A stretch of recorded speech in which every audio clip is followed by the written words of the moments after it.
So hello everyone and good morning सभी को। उम्मीद करता हूँ मेरी वॉइस प्रॉपर आ रही होगी सभी तक। एक बार कंफर्म करेंगे।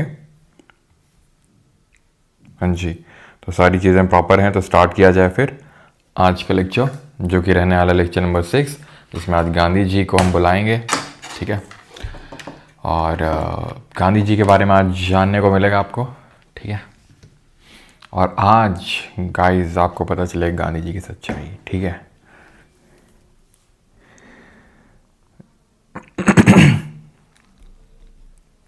रिकॉर्डिंग बेटा, अब रिकॉर्डिंग ऑन नहीं करते हैं बिकॉज अब टाइम पे डाउनलोड वाला ऑप्शन आ जाता है। ठीक है, तो मैं अपनी लैपटॉप की स्टोरेज नहीं बढ़ाऊंगा अभी।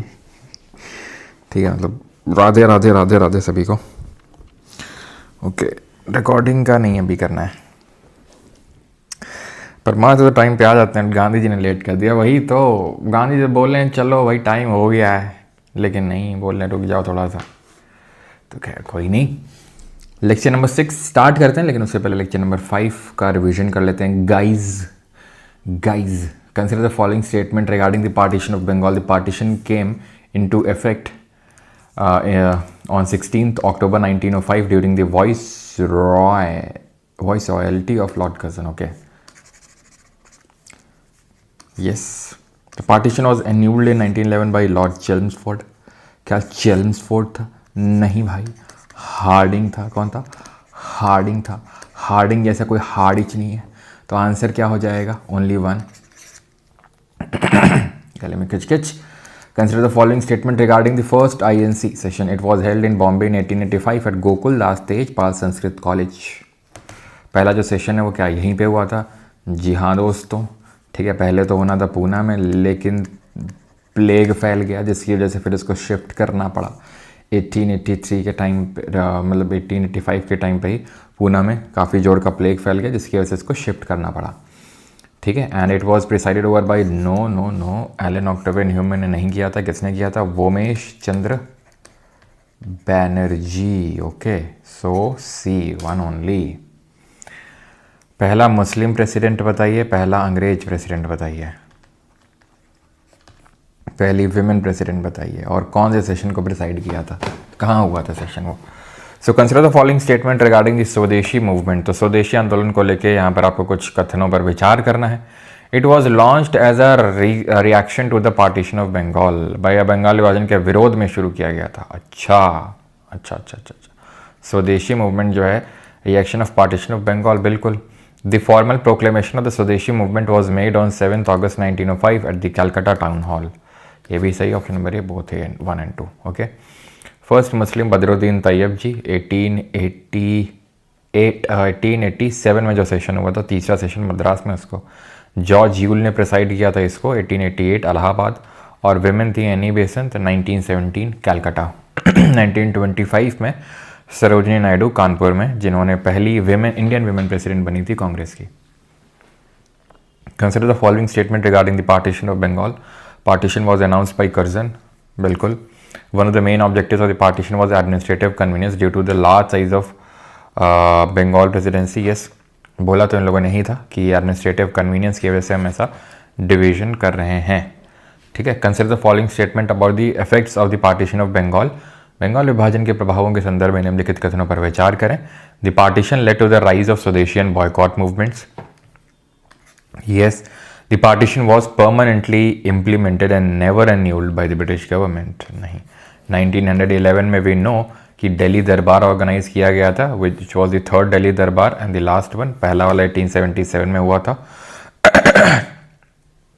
दूसरा वाला 1903 में कर्जन के टाइम पे, 1911 में हार्डिंग दी सेकंड के टाइम पे हुआ था ये। ठीक है, तो option number A 1 only would be the correct answer to this question. Okay, अब हम आते हैं आज के लेक्चर में, and which is Mahatma Gandhi के बारे में जानेंगे, the different phases of Mahatma Gandhi. Right, चलो, तो फुल नेम क्या है महात्मा गांधी का? मोहनदास करमचंद गांधी। पता नहीं, मुझे वो मीम याद आ जाता है। ठीक है, मीम बोल रहे फिर कोई जहाँ पर वो एक नहीं पत्रकार जो होता है जर्नलिस्ट, वो इंटरव्यू कर रहा होता है, कुछ बताइए।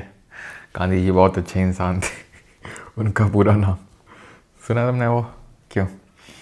बर्थ की अगर बात करेंगे तो 2 अक्टूबर 1869 में हुआ था, पोरबंदर गुजरात में। ओके, पता नहीं क्या हो रहा है गले में भाई आजकल। मदर की अगर बात करेंगे तो पुतली बाई गांधी थी, जो इनके फादर करमचंद गांधी की 4th वाइफ थी। पुतली बाई गांधी, उनसे हुए थे महात्मा गांधी। जब ये सिर्फ 13 साल के थे, कितने साल के? 13 साल के, तब इनकी शादी कर दी गई थी। समझ रहे हो आप? 13 साल की उम्र में इनकी शादी कर दी गई थी। किससे? कस्तूरबा गांधी से।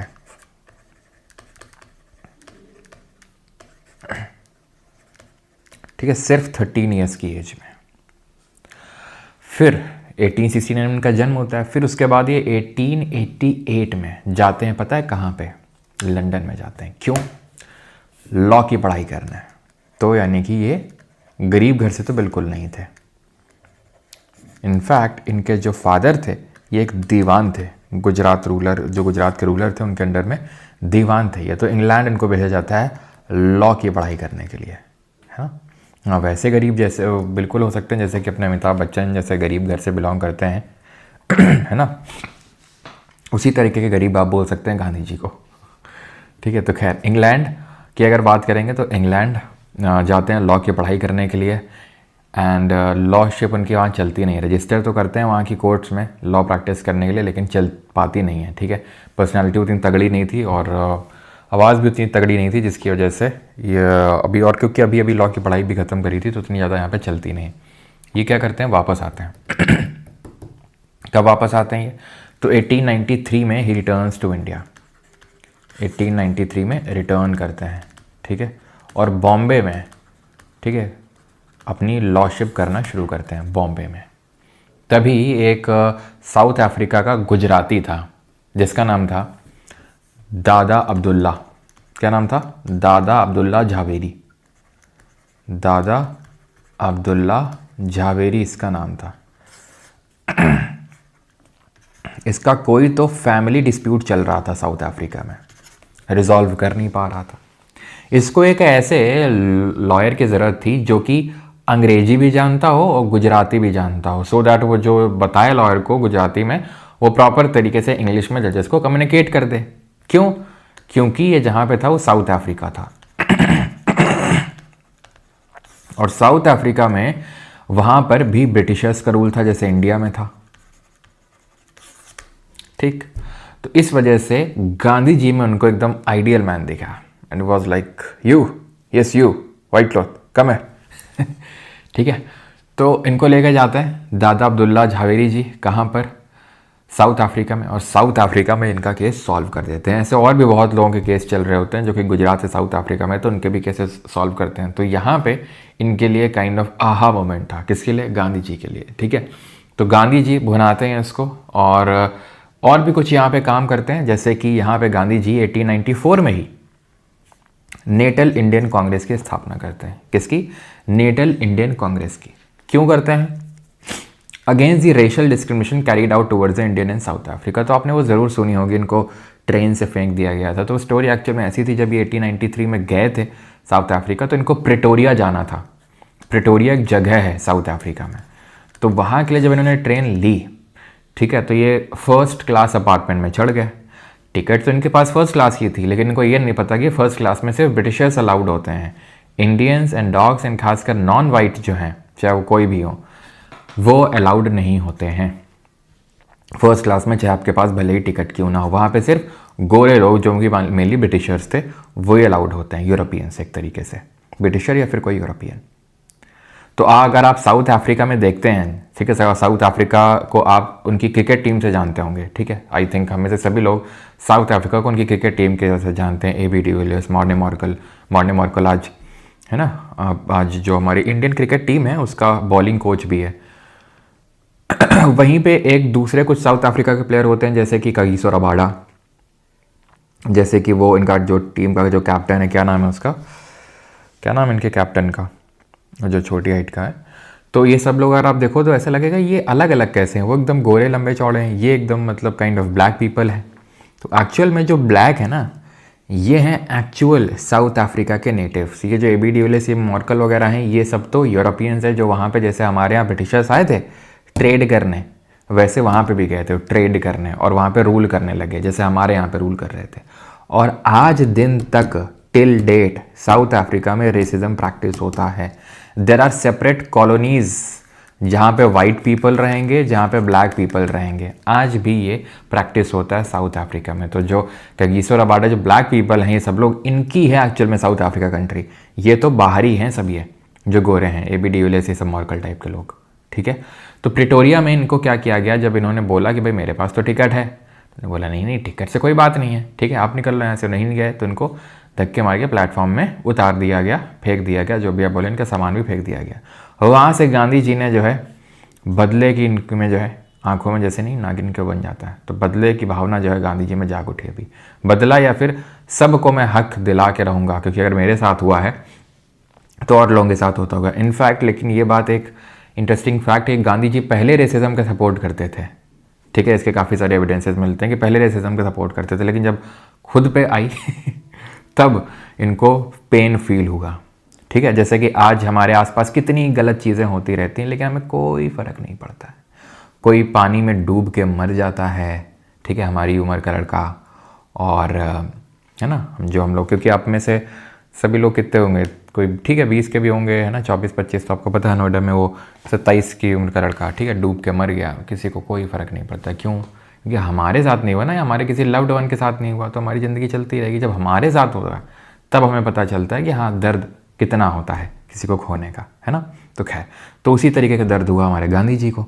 तो उन्होंने नेटल इंडियन कांग्रेस की स्थापना करी 1894 में साउथ अफ्रीका में, against the racial discrimination carried out towards Indians and south Africans. Indians भी थे खूब, साउथ अफ्रीकन्स भी थे, उनके खिलाफ तो और रेसिज्म होता था।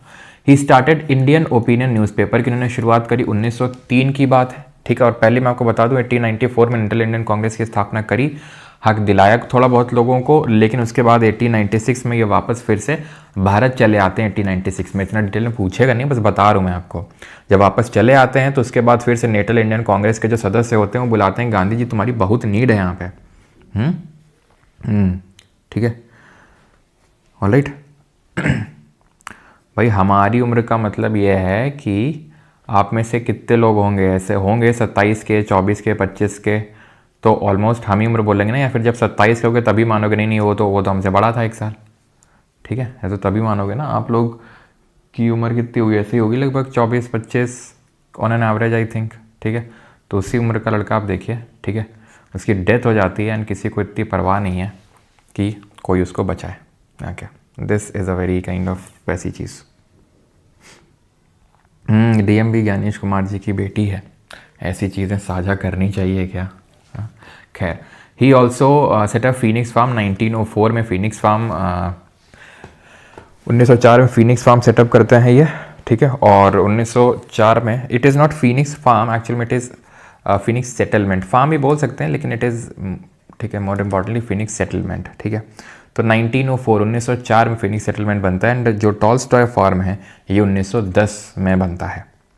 कौन बनाते हैं? गांधी जी बनाते हैं। फिनिक्स सेटलमेंट की अगर बात करेंगे तो ये डरबन में बनाते हैं, ठीक है। क्यों बनाते हैं? मेनली इसका जो वो रीज़न था, that was for community living, ठीक है, सो दैट कि लोग एक कम्युनिटी में रहें, ताकि अगर कल को कुछ हो, ठीक है, ताकि अगर कल को कुछ हो तो क्या हो सके, उसको काइंड ऑफ सक्सेसफुली रेजिस्ट किया जा सके, ओके।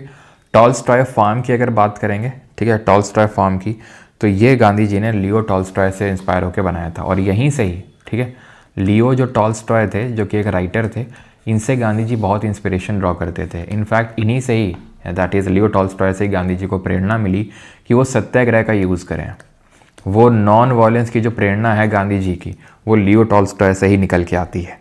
और ये जो फीनिक्स सेटलमेंट इस्टेब्लिश करते हैं, ये जॉन रस्किन, ये कहाँ पे इस्टेब्लिश करते हैं? डरबन में, ध्यान रखिएगा, मैंने ऊपर लिख दिया है, ठीक है।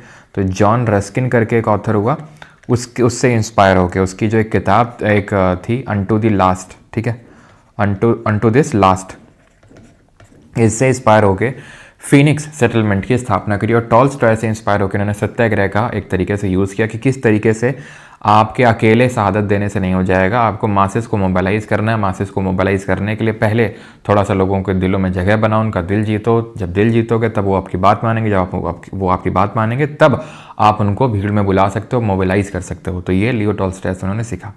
He also led campaign against the restriction of Indian migration and recognition of Hindu marriages that were not recognized in South Africa. ठीक है, तो हुआ क्या था, ब्रिटिशर्स ने वहाँ की जो कोर्ट थी, ध्यान से सुनिएगा, ठीक है, कोई एक्ट तो नहीं आया था, ठीक है, ये बोलना तो गलत होगा, एक्ट था मेनली। तो वहाँ की जो कोर्ट थी उसने एक ऑर्डर पास किया था कि कोई भी शादी जो क्रिश्चियन रीति रिवाज के हिसाब से नहीं हुई है, ओके, एंड रजिस्टर्ड नहीं हुई है, वो इल्लीगल मानी जाएगी और उस शादी से हुए बच्चे इल्लीगल माने जाएंगे। ठीक है, तो इसके विरोध में प्रदर्शन हुआ था, गांधी जी ने इसको लीड किया था। प्लस साथ ही साथ इन्होंने क्या किया था, गांधी जी ने एक सर्टिफिकेट एक्ट पास हुआ था साउथ अफ्रीका में, जिसके अनुसार आपको हमेशा एक सर्टिफिकेट रखना होगा अपने पास हमेशा, इफ़ यू आर ब्लैक और मतलब if you are non white, simple, और उसमें आपके अंगूठे के निशान होने चाहिए, आपको हमेशा वो टांग के रखना है। तो इसके खिलाफ भी क्या हुआ था, इसके खिलाफ भी प्रोटेस्ट हुआ था, ये चीज़ ध्यान रखिएगा। ऑलराइट, गांधी जी ने ये सब तो किया था, जैसे कि फिनिक्स सेटलमेंट स्टैब्लिश किया 1904 में, 1910 में टॉल्स्टॉय फार्म स्टैब्लिश किया, हमने देखा 1894 में उन्होंने नेटल इंडियन कांग्रेस स्थापना करी, मैरिज जो मैरिज रजिस्ट्रेशन ऑफ मैरिज का जो एक ऑर्डर पास हुआ था कोर्ट के द्वारा, उसके खिलाफ इन्होंने प्रोटेस्ट किया, जो सर्टिफिकेट वाला एक्ट था उसके खिलाफ प्रोटेस्ट किया। लेकिन साथ ही साथ ही ऑल्सो सपोर्टेड ब्रिटिशर्स कुछ मामलों में, जैसे कि ब्रिटिशर्स के इन्होंने लिए एक एम्बुलेंस कॉर्प डेवलप करी। एम्बुलेंस कॉर्प मतलब एक ऐसी काइंड ऑफ फोर्स डेवलप करी जो कि ब्रिटिशर्स को एंग्लो बोर वॉर्स जो हुए थे उसमें सपोर्ट करेगी। तो उन्होंने लगभग 1100 वॉलेंटियर्स की फोर्स तैयार करी थी, जो कि इनको दैट इज जैसे जो ब्रिटिशर्स घायल हो गए हैं, ठीक है, इन दी एंग्लो बोर वॉर्स, उसमें उनकी सहायता करी जाएगी। ठीक है, एंग्लो बोर वॉर्स, और ये उन्होंने इसलिए किया था सो दैट कि ब्रिटिशर्स उनकी बात मान लेंगे, जो रेशियल डिस्क्रिमिनेशन हो रहा है वो उस चीज़ को मान लेंगे। लेकिन ऐसा कुछ हुआ नहीं। अब मुझे पता नहीं कि गांधी जी जब यहाँ पे सीख गए थे इस चीज़ को कि ब्रिटिशर्स के खिलाफ तुम लॉयल्टी दिखाओगे तो वो उसका रिटर्न लॉयल्टी के तौर पे नहीं देते हैं, जो कि अब यहाँ पे बात साफ हो गई थी। तो गांधी जी ने फिर ऐसा क्यों किया, जब उन्होंने जो फर्स्ट वर्ल्ड वॉर था वहाँ पे उन्होंने ब्रिटिशर्स का सपोर्ट किया था, सिर्फ ये सोच के कि भाई ये लॉयल्टी से रिवॉर्ड करेंगे। ब्रिटिशर्स ने क्या किया वो अभी हम देखेंगे। ठीक है, क्लियर है?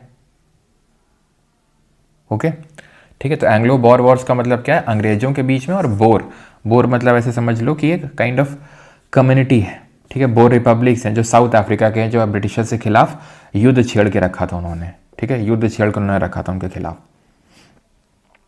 ओके, ऑलराइट, ठीक है। तो बोर मेनली तो लोकल लोगों का सपोर्ट लिया था, बोर लोकल भी थे और इसमें मेनली डच भी थे। डच मतलब जो नेदरलैंड के लोग थे, तो उनके बीच में ये वॉर हुआ था। ओके, तो खैर ये चीज़ आपको समझ में आई। ऑलराइट, कल भी हमने देखा था फर्स्ट वर्ल्ड वॉर में मॉडरेट ने क्या बोला था। मॉडरेट ने बोला था कि हमें ब्रिटिशर्स का सपोर्ट करना है as a matter of duty. Extremist ने क्या बोला था, हमें सपोर्ट करेंगे तो हमें लॉयल्टी दिखाएंगे तो हमें रिवॉर्ड करेंगे। और तीसरा एक जो रेवोल्यूशनरी ग्रुप था उसका ये था कि मौके का फ़ायदा उठाओ। ठीक है, तो गांधी जी ने साउथ अफ्रीका में क्या किया वो हमने देख लिया। एक चीज़ और बस नोट करेंगे, आई नो यहाँ पे थोड़ा सा क्लमसी हो रहा है, लेकिन 1902 में एक ट्रांसवाल वो जगह थी जहाँ पर मोस्टली इंडियंस रहा करते थे। ठीक है, तो ट्रांसवाल में एक्चुअल में इन्होंने डिमांड करी थी कि बेटर कंडीशंस होनी चाहिए। जब एम्बुलेंस कॉप इन्होंने बनाई थी 1100 वॉलंटियर की सपोर्ट करने के लिए ब्रिटिशर्स को, तो उन्होंने यही बोला था कि ट्रांसवाल में बेटर कंडीशन होनी चाहिए, लेकिन ऐसा कुछ हुआ नहीं। तो फिर ट्रांसवाल, ध्यान रखिएगा, ब्रिटिश इंडियन एसोसिएशन बनाते हैं। ये कहाँ पर, जोहानिसबर्ग में। ठीक है, जोहानिसबर्ग जो अगेन साउथ अफ्रीका में, वहाँ पे 1902 में। डरबन में बनाते हैं फिनिक्स सेटलमेंट। ये चीज़ आपको ध्यान में रखना है। ठीक है, क्लियर है? और डरबन में ही ये भी बनती है नेटल इंडियन कांग्रेस भी। ठीक, अब बढ़ते हैं आगे। अब गांधी जी को बुलाते हैं वापस भारत में। ठीक, अब गांधी जी वापस आते हैं भारत में 9 जनवरी 1915 को। 1915 को आए वो पहले भी थे, याद करो कांग्रेस के सेशन पहले पार्टिसिपेट किया था 1901 में, लेकिन परमानेंटली नहीं आए थे ये। ठीक है, परमानेंटली नहीं आए थे ये। ओके, ये चीज़ आपको ध्यान रखना है। तो 1915 9 जनवरी को ये आते हैं और इसी दिन प्रवासी भारतीय दिवस मनाया जाता है, NRI day, non resident Indian day. Okay इनके पॉलिटिकल गुरु बने गोपाल कृष्ण गोखले, जिन्होंने गांधी जी को एडवाइस किया कि प्लीज़ आप अभी एकदम से पार्टिसिपेट मत करो किसी प्रोटेस्ट में या मूवमेंट में, सत्याग्रह मत डालो, अभी पहले आप भारत के बारे में जानो, भ्रमण करो, तब अभी तो सिर्फ गुजरात में ही रहे हो ना, गुजरात के बारे में जानते हो, भारत दर्शन करो पहले, ठीक है, भारत के बारे में जानो, तब उसके बाद आप अच्छे से चीज़ें कर पाओगे। तो ये 1 साल तक कोई भी पॉलिटिकल मूवमेंट में इस तरीके से पार्टिसिपेट नहीं करते हैं। इनका जो पहला पब्लिक अपीयरेंस देखने को मिलता है वो बनारस हिंदू यूनिवर्सिटी BHU के इनाग्रेशन में देखने को मिलता है, जो कि 1916 में किया जाता है। और BHU को स्टैब्लिश कौन करता है, तो ध्यान रखिएगा ये मदन मोहन मालवीय जी करते हैं, ठीक है। BHU was founded by Madan Mohan Malviya. He also founded Hindu Mahasabha का भी गठन करते हैं 1915 में। और इसमें BHU में ध्यान रखना एनी बेसन जी का भी नाम आता है, ठीक है, ओके। तो एनी बेसन भी इसके फाउंडिंग मेंबर्स में थी, राइट, ओके। अब गांधी जी क्या करते हैं, गांधी जी भ्रमण तो ठीक है करते रहते हैं, भ्रमण करते हैं। अब कहाँ कहाँ जाते हैं वो हमें जानने की जरूरत नहीं, कहाँ कहाँ भ्रमण करते हैं और क्या क्या करते हैं।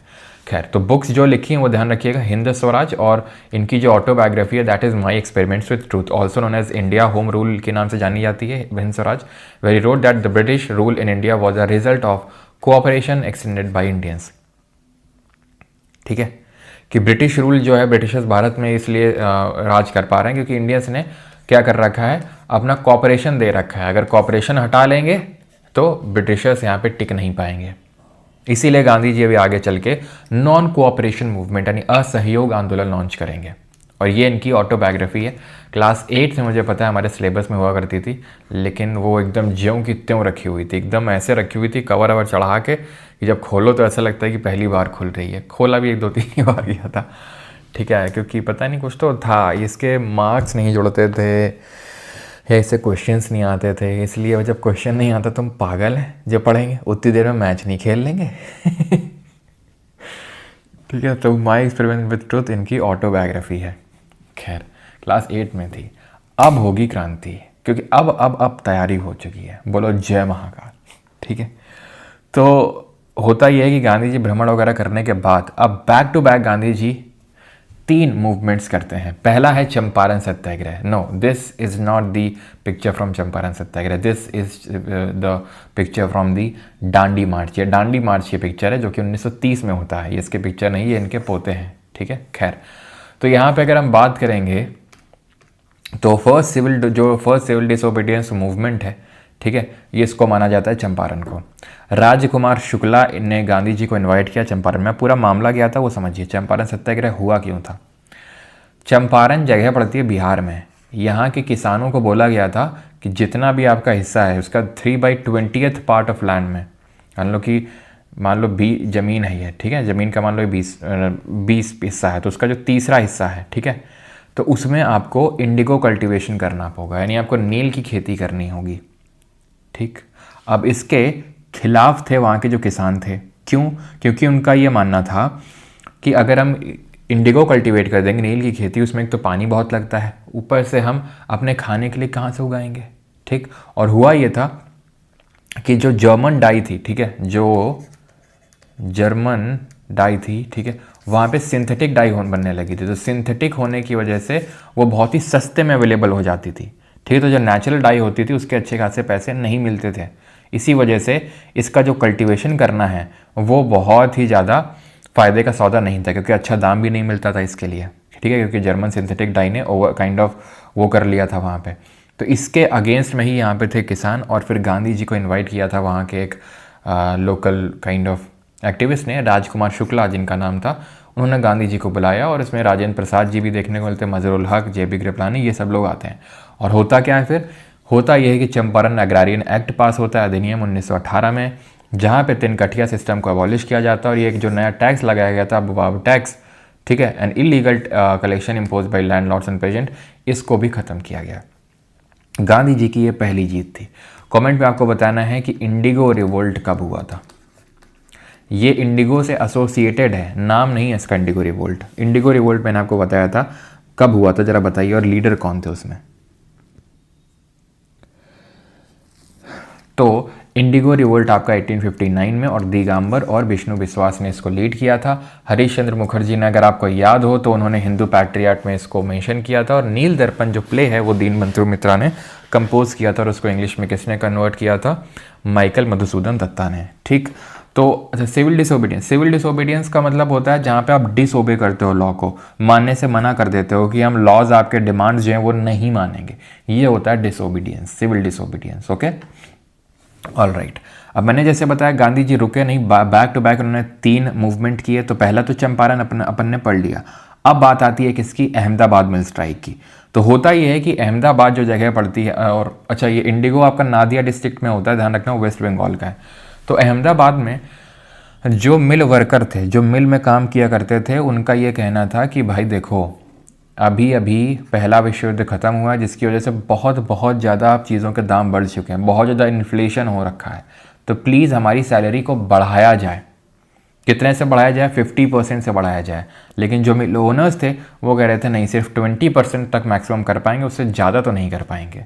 और इनका ऐसा कहना था कि भाई नहीं, पहले तो इन्होंने मना ही कर दिया था कि नहीं, कोई हाई का नहीं होगा वेजेस में। लेकिन उन्होंने वर्कर्स ने डिमांड किया कि भाई चीज़ों के दाम इतने बढ़ चुके हैं वॉर के बाद कि उसको काउंटर करने के लिए आपको हाइक करना ही पड़ेगा। तो उन्होंने बोला नहीं, मैक्सिमम ज़्यादा से ज़्यादा कर पाएंगे 20%। फिर गांधी जी आए। गांधी जी को यहाँ पर एक मिल ओनर की बहन है, एक मिल ओनर की सिस्टर होती हैं, उनका नाम था अनुसुईया साराभाई।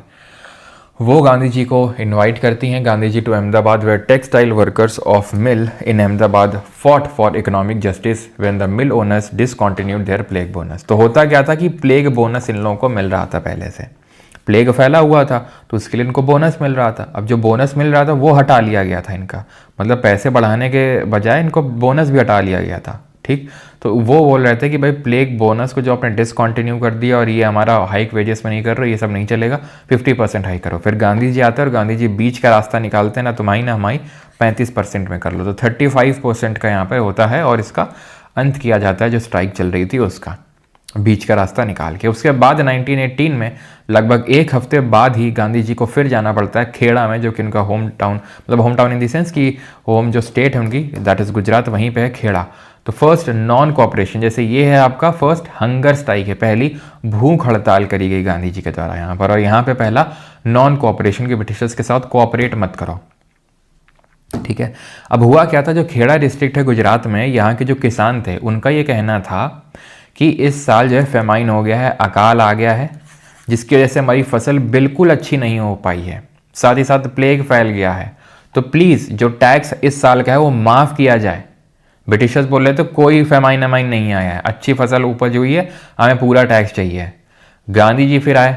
ठीक है, मेन तो इसमें इनका थोड़ा सा स्पिरिचुअल रोल ज़्यादा था खेड़ा सत्याग्रह में। गांधी जी का स्पिरिचुअल का मतलब है कि ऐसा बैठ के उन्होंने बहुत ज़्यादा लीड नहीं, लेकिन हाँ उन्होंने स्पिरिचुअली सपोर्ट किया कि हाँ गांधी जी आए हैं तो फिर ओके ठीक है, अब तो मूवमेंट बड़ा बनेगा। और होता है ना कि जैसे आप अगर कुछ कर रहे हो, ठीक है, आपसे पीछे का कोई बड़ा आदमी आके सपोर्ट कर दे, तो फिर आपका है ना एकदम, जैसे फॉर एग्जाम्पल आप कहीं पर लड़ रहे हो, ठीक है, आपकी कहीं से किसी से लड़ाई हो, पीछे से आके कोई सपोर्ट कर दो, कोई बड़ा आदमी, तो फिर तो आप एकदम शेर बन जाओगे, वैसा टाइप। ठीक है, तो उन्होंने बोला ब्रिटिशर्स ने कि कोई सस्पेंशन नहीं होगा यहाँ पे, पूरा टैक्स देना पड़ेगा। लेकिन जब गांधी जी आए फिर यहाँ पे हुआ, इसी में ही आपके जो सरदार पटेल जी हैं वो मेन लीडर थे, सरदार पटेल जी भी यहाँ पे पार्टिसिपेट कर रहे थे खेड़ा में। तो यहाँ पे लैंड टैक्स जो है, जो पे नहीं कर पा रहे तो उसको सस्पेंड किया जाता है खेड़ा सत्याग्रह में। तो क्या किया गया यहाँ पे, अगेन चंपारण में भी जीत हुई, तिनकठिया को वापस लिया गया। अहमदाबाद में क्या हुआ, बीच का रास्ता निकाला गया 35%। और यहाँ पे भी, ठीक है, यहाँ पे भी क्या किया गया, टैक्स को for the year, for that year suspend कर दिया, और नेक्स्ट ईयर के लिए भी सस्पेंड कर दिया। ठीक है, यानी कि जो टैक्स है for the current year and the upcoming year, ठीक है, and current and next year suspended. ठीक है, सस्पेंडेड। और इनफैक्ट इन लोगों ने क्या किया था, ब्रिटिशर्स ने सस्पेंड पहले नहीं कर रहे थे, पहले सस्पेंड करने के बजाय ये बढ़ा दिए थे, और टैक्स कि ज़्यादा देना पड़ेगा। तो जो ज़्यादा बढ़ा हुआ था उस रेट को भी रिड्यूस किया गया था यहाँ पे। ठीक है, और जो जब्त की हुई ज़मीन है, जो लोग टैक्स नहीं भर रहे थे, जिनकी ज़मीनें जब्त कर ली गई थी, उनको लौटाया गया। ठीक, तो 3 आपने समझ लिए। 17 चंपारण 17, अहमदाबाद 18, खेड़ा 18। ठीक है, अहमदाबाद के 7 दिन बाद होता है खेड़ा, याद रहेगा। ओके, अब आते हैं गवर्नमेंट ऑफ इंडिया एक्ट 1919 पे। वी नो कि 1914 से लेकर 1918 तक क्या होता है, फर्स्ट वर्ल्ड वॉर होती है, ख़त्म हो जाती है। तो जैसे मैंने आपको बताया, इन लोगों ने, कुछ लोगों ने सपोर्ट किया था, गांधी जी ने भी सपोर्ट किया था कि कुछ तो अच्छा मिलेगा। क्या मिला? गवर्नमेंट ऑफ इंडिया एक्ट 1919 मिला, ठीक है, जिसमें क्या था, अभी अगेन ये मैं डिटेल में यहाँ पे डिस्कस नहीं करने वाला हूँ क्योंकि एक्ट वाली जो क्लास है वहाँ पे डिटेल में डिस्कस्ड है, ठीक है। तो गवर्नमेंट ऑफ इंडिया एक्ट 1919, इसको मॉन्टेग्यू कॉलेज फॉर रिफॉर्म्स भी बोलते हैं क्योंकि उस टाइम पे ये सेक्रेटरी ऑफ स्टेट था और ये उस टाइम का वॉइस रॉय था, ठीक। जैसे मॉर्ले मिंटो हमने देखा था, मॉर्ले मिंटो, ध्यान रखना, वो गवर्नमेंट ऑफ इंडिया एक्ट नहीं था, वो इंडियन काउंसिल्स एक्ट था। तो वहाँ पे मॉर्ले सेक्रेटरी था और जो मिंटो था वो वॉइस रॉय था। उसी तरीके से यहाँ सेक्रेटरी और ये वॉइस रॉय। तो इन दो, तो इसीलिए इसको मॉन्टेग्यू कॉलेज फॉर रिफॉर्म्स बोलते हैं। और इसमें था क्या, एक जो सबसे इंपॉर्टेंट चीज़ थी वो ये थी कि इसने डायरकी इंट्रोड्यूस किया था। डायरकी कहाँ पे? प्रोविंसेस में। मतलब जैसे आज हम देखते हैं हमारी 7वीं अनुसूची में 7th शेड्यूल में यूनियन लिस्ट होती है, स्टेट लिस्ट होती है, कंकरेंट लिस्ट होती है, ठीक है। उसी तरीके से तब यह था कि भाई सेंट्रल लिस्ट थी, प्रोविंशियल लिस्ट थी।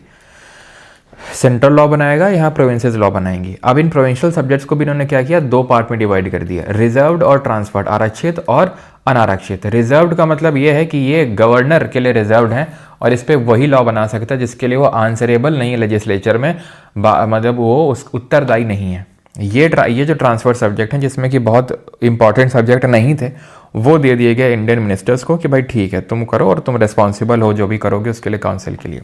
तो मतलब ये कि प्रोविंशियल सब्जेक्ट में भी इन्होंने जो थोड़े इंपॉर्टेंट वाले सब्जेक्ट थे जैसे लैंड रेवेन्यू, पुलिस और फाइनेंस, इसको अपने हाथ में रखा इन्होंने, और जो अनइम्पॉर्टेंट वाले थे वो दे दिए इंडियंस को। तो ये इन्होंने यहाँ पर भी प्रोविंशियल सब्जेक्ट्स में भी काइंड ऑफ बाइफर्केशन कर दिया कि भाई इसमें भी अपना कंट्रोल आ सके इंपॉर्टेंट वाला, ठीक है। एग्रीकल्चर, हेल्थ, एजुकेशन देख लेना, इनसे इनको क्या ही मतलब है। मेन तो मतलब ये है ना, पुलिस इनके हाथ में होनी चाहिए, पैसा इनके हाथ में होना चाहिए। और साथ ही साथ जो अगर आपको याद हो 1909 में जो मॉर्ले मिंटो रिफॉर्म हुए थे, इंडियन काउंसिल एक्ट, उसमें सेपरेट इलेक्टोरेट आया था, किसके लिए? मुस्लिम्स के लिए। यहाँ पे किसके लिए आया? एंग्लो इंडियंस के लिए, क्रिश्चियंस के लिए, इन सब के लिए सेपरेट इलेक्टोरेट आया। It introduce the by cameral legislature at the centre, ने द्विसदनीय विधानमंडल की शुरुआत भी करी गई थी सेंटर में, यानी केंद्र में। तो एज सच और सच प्लस साथ ही साथ अगर आपको याद है 1916 में लखनऊ पैक्ट में जहाँ पे कांग्रेस और मुस्लिम लीग ने जॉइंट डिमांड रखी थी, वहाँ पे उनकी एक डिमांड थी। डिमांड ये थी कि जो सेक्रेटरी ऑफ स्टेट है, जैसे अभी कौन है, मॉन्टेग्यू है, ठीक है, तो इनको ब्रिटिश एक्सचेकर से पे किया जाए, वहाँ से ब्रिटेन के पैसे से, ना कि इंडिया के। तो वो चीज़ को भी एक्सेप्ट कर लिया गया था, लेकिन बाकी जो डिमांड थी वो ऐसे कुछ यहाँ पर एक्सेप्ट नहीं करी गई। और यही नहीं, अभी तो और सुनिए इन्होंने क्या किया, कैसे जो गांधी जी ने सपोर्ट किया, मॉडरेट ने सपोर्ट किया, एक्सट्रीमिस्ट ने, उससे क्या इनको मिला? रॉलेट एक्ट मिला। रॉलेट एक्ट मिला। रॉलेट एक्ट क्या है? जिसकी वजह से रॉलेट सत्याग्रह को लॉन्च करना पड़ा। रॉलेट एक्ट पास हुआ था, इसकी वजह से रॉलेट सत्याग्रह लाना पड़ा। रॉलेट एक्ट है क्या? ठीक है, तो रॉलेट एक्ट है एनार्कियल एंड रेवोल्यूशनरीज क्राइम्स एक्ट। मतलब ये है आपका, इसे आधारिक रूप से अराजक और क्रांतिकारी अपराध अधिनियम 1919 कहा गया। लेकिन क्योंकि इसमें जो मेन इसको ड्राफ्ट करने में, बनाने में, या फिर जिसका रिकमेंडेशन था उस आदमी का नाम था सिडनी रॉलेट, तो इस एक्ट को, इस अधिनियम को, इसको क्या बोल दिया गया? इसको बोल दिया गया रॉलेट एक्ट। जैसे भी आपको पता है, ठीक है, कि विकसित भारत गारंटी फॉर रोजगार एंड आजीविका मिशन आया है मनरेगा को हटा के, लेकिन इन शॉर्ट क्या बोलते हैं? जी राम जी। तो वैसे टाइप ही है क्या ये act? Anarchical and revolutionaries crimes act of 1990, लेकिन इन शॉर्ट क्या बोलते हैं? Rowlatt act. क्योंकि सिडनी रॉलेट ने इसको क्या किया था, काइंड ऑफ उसका आइडिया, तो उसने ड्राफ्ट वगैरह सब कुछ किया था। इसमें था क्या? इसमें था ये कि 2 साल की आपको जेल हो जाएगी बिना ट्रायल के। ट्रायल भी नहीं चलेगा आपका, सीधा अगर आप सस्पेक्ट हो, सिर्फ आप अगर सस्पेक्ट हो तो बिना ट्रायल के सीधा आपको जेल होगी 2 साल की, यानी नो अपील, नो दलील, नो वकील, सीधा जेल आपको मिलेगी। अगर कोई भी अगर शक भी हुआ, अगर आपके हाथ में ऐसा कोई पत्रिका भी मिली, ठीक है, कोई अखबार भी मिला जो रेवोल्यूशनरी टाइप का है, ठीक है, सिर्फ बेसिक इसी चीज़ से ही आपको धरा जा सकता है। 2 साल के लिए आपको जेल होगी और कोई ट्रायल भी नहीं चलेगा, आपको सीधा जेल होगी।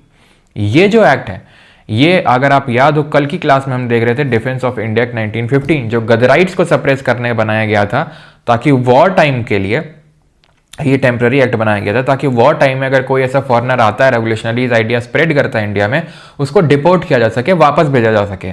तो वो एक टेम्पररी एक्ट था। अब वॉर तो खत्म हो चुकी थी, तो उसको रिप्लेस करके परमानेंट एक्ट लेके आए, जिसको बोला गया रॉलेट एक्ट। तो इससे काफ़ी लोग खफा हो गए, गांधी जी भी कि यार हम तो लॉयल्टी दिखाए थे, तुमने तो लॉयल्टी की ऐसी तैसी कर दी। तो गांधी जी फिर रॉलेट सत्याग्रह लॉन्च करते हैं। इसको ब्लैक एक्ट का नाम देते हैं, काला कानून बोलते हैं, क्योंकि it suspended the writ of habeas corpus. If you can recall what is habeas corpus, we studied in the polity वाला सेक्शन, कि जहां पे आर्टिकल नंबर 32 का यूज करके या फिर 226 का यूज करके हाई कोर्ट है ना, 32 सुप्रीम कोर्ट और 226 हाई कोर्ट रिट इशू कर सकती हैं, और उनमें से 5 रिट होती हैं, habeas corpus, mandamus, prohibition, certiorari and quo warranto. तो हेबियस कॉर्पस उनमें से एक रिट है, which means to have the body of, जिसका मतलब ये होता है कि जब किसी का अनलॉफुल तरीके से डिटेंशन हो जाए गैर कानूनी रूप से, तो कोर्ट इस रिट को इशू करके पुलिस से बोलेगी कि produce the body of that person, उसका शरीर यहाँ पे पेश करो, यानी उस आदमी को यहाँ पर पेश करो। लेकिन ये रिट पूरी तरीके से इस पर्टिकुलर एक्ट के थ्रू सस्पेंड हो चुकी थी, हेबियस कॉर्पस की रिट, जिसका मतलब होता है to have the body of. Okay, तो गांधी जी ने क्या किया, गांधी जी ने यहाँ रॉलेट सत्याग्रह शुरू किया। और कैसे शुरू किया, जब उन्होंने ये देखा कि शुरू किया और लाठी से काइंड ऑफ कुटाई करने लग रहे हैं ब्रिटिश जो ऑफिसर्स हैं या जो पुलिस वाले हैं, जो कि खैर एक तरीके के देखें वो इंडियन ही हैं, जो ब्रिटिश की सेवा में लगे हुए हैं, ठीक है।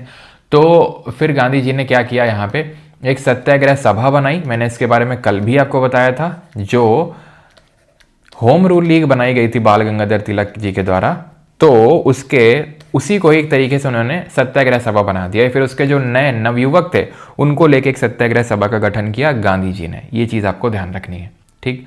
अब ये सब हो ही रहा था, ठीक है, कि पीसफुल तरीके से गांधी जी ने बिल्कुल बोला था कि सारा काम शांतिपूर्ण ढंग से होगा, शांतिपूर्ण तरीके से होगा। तभी बैसाखी का दिन आता है 13 अप्रैल 1919। इससे एक दो दिन पहले ही, कुछ दिन पहले ही जो भीड़ थी उसने 4 ऐसे माना जाता है पुलिस वालों को मारा था, ठीक है। और एक ब्रिटिश महिला थी जो साइकिल से जा रही थी, उसको भी पीटा था उन लोगों ने, ठीक है। तो ऐसा कहा जाता है। अब इसका क्या लिंकेज है यहाँ से, डायरेक्ट तो ऐसा सच नहीं है, लेकिन हाँ माना जाता है कि ब्रिटिशर्स इससे काफ़ी उनकी जल गई, ठीक है। 13 अप्रैल 1919 का दिन था। उस टाइम का जो ब्रिगेडियर जनरल था, हम बोल सकते हैं, उसका नाम था रेगिनाल्ड डायर। ब्रिगेडियर जनरल था रेगिनाल्ड डायर, जिसको हम EM डायर करके भी हो सकता है आपसे लिख के एग्जाम में पूछ ले, ठीक है, EM डायर। ऑलराइट, तो रेगिनाल्ड डायर उस टाइम पे ब्रिगेडियर जनरल था। वो सीन पे आता है, उसने पहले ही सुबह इशू कर दिया, तो उसको पता था आज बैसाखी का दिन है। बैसाखी एक्चुअल में गुरु गोविंद सिंह ने जब खालसा पंथ की स्थापना करी थी, एक वॉरियर क्लास की, तो इसलिए, क्योंकि अगर आपको याद हो औरंगजेब ने मरवाया था गुरु तेग बहादुर को, जो 9वें सिख गुरु थे। तो उसके बाद काइंड ऑफ एक फोर्स खड़ी करने के लिए गुरु गोविंद सिंह ने खालसा पंथ की स्थापना करी थी, और जिस दिन स्थापना करी थी उसी दिन को बैसाखी के रूप में सेलिब्रेट किया जाता है बाय द सिख कम्युनिटी। तो उसको पता था ये चीज़, तो उसने ऑर्डर इशू करके रखा था कि बिना पास के मत घर से बाहर निकल जाना और ना ही कोई जुलूस में दिख जाना। अब बैसाखी तो लोग सेलिब्रेट ऐसा तो है नहीं कि नहीं करेंगे। तो 13 अप्रैल 1919 को यहाँ पे लोग बैसाखी सेलिब्रेट करने के लिए, और थोड़ा सा political movement, political kind of campaigning थी, क्योंकि सैफुद्दीन किचलू और डॉक्टर सत्यपाल, इन 2 लोगों की अरेस्ट हुई थी उन प्रोटेस्ट में, जो भी मैंने आपको उन प्रोटेस्ट में जो भी मैंने आपको बताया रॉलेट सत्याग्रह में हो रहे थे। तो उसी प्रोटेस्ट के दौरान इन 2 लोगों की अरेस्ट हो जाती है। तो इस अरेस्ट को प्रोटेस्ट वो करने के लिए, और एक काइंड ऑफ थोड़ा सा पॉलिटिकली भी कुछ लोग इकट्ठा हुए थे, लेकिन मेजॉरिटी जो वहाँ पे इकट्ठा हुई थी, ठीक है, लगभग 1,500 से भी ज़्यादा लोग थे वहाँ पे, लगभग if I am not wrong 20,000 कहीं कहीं पे डेटा कोट किया जाता है, इतने लोग वहाँ पर इकट्ठा हुए थे जलियांवाला बाग में, ठीक।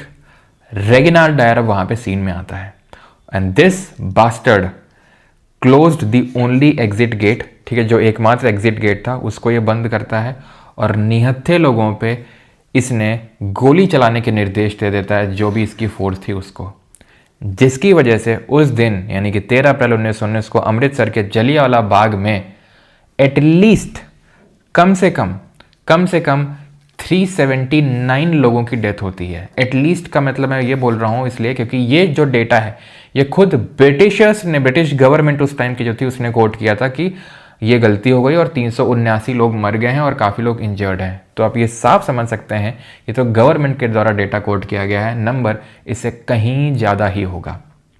जब आज की हमारी गवर्नमेंट होती हैं जो कि इंडियंस की गवर्नमेंट है, वो डेटा छुपा लेती हैं, वो एक्यूरेट डेटा नहीं बताती हैं। अगर कहीं भगदड़ हो जाए या कहीं कोई इस तरीके से मर जाए, वो हमेशा कम करके नंबर बताती हैं। तो आप समझ सकते हैं कि उस टाइम की जो ब्रिटिश गवर्नमेंट है उसने कितना इस नंबर को कम किया होगा। यानी कि हम ये बिल्कुल क्योंकि कांग्रेस ने जो बोला था, कांग्रेस का ये कहना था कि एटलीस्ट 1000 लोग मरे और 1500 से भी ज़्यादा लोग इंजर्ड हैं। तो हम ये तो बोल ही सकते हैं कि 500 लोग तो एटलीस्ट मरे ही होंगे, 500 लोगों की डेथ तो हुई होगी या फिर 500 लोग तो शहीद हुए ही होंगे, ठीक है। वहीं पे कुआं था, अगर आपने देखा हो, ठीक है। यहाँ पे पिक्चर तो नहीं है, लेकिन कुएं में लोग कूद गए थे, काफ़ी लोग की कुएं में कूदने की वजह से जान चली गई थी कि भाई यहीं से इसी में कूद जाएं, शायद बच जाएंगे। वहाँ पे बच्चे भी थे, छोटे छोटे औरतें भी थीं, और अंधाधुंध फायरिंग करवाई इस हरामखोर ने, जिसका नाम था Reginald Dyer, general E.M. Dyer. इस करतूत के बाद पूरा सन्नाटा छाया हुआ था। रविन्द्रनाथ टैगोर की अगर बात करेंगे तो ही रिटर्न द नाइटहुड। नाइटहुड का मतलब एक तरीके से सर की जो उपाधि है वो उन्होंने लौटा दी रविन्द्रनाथ टैगोर जी ने।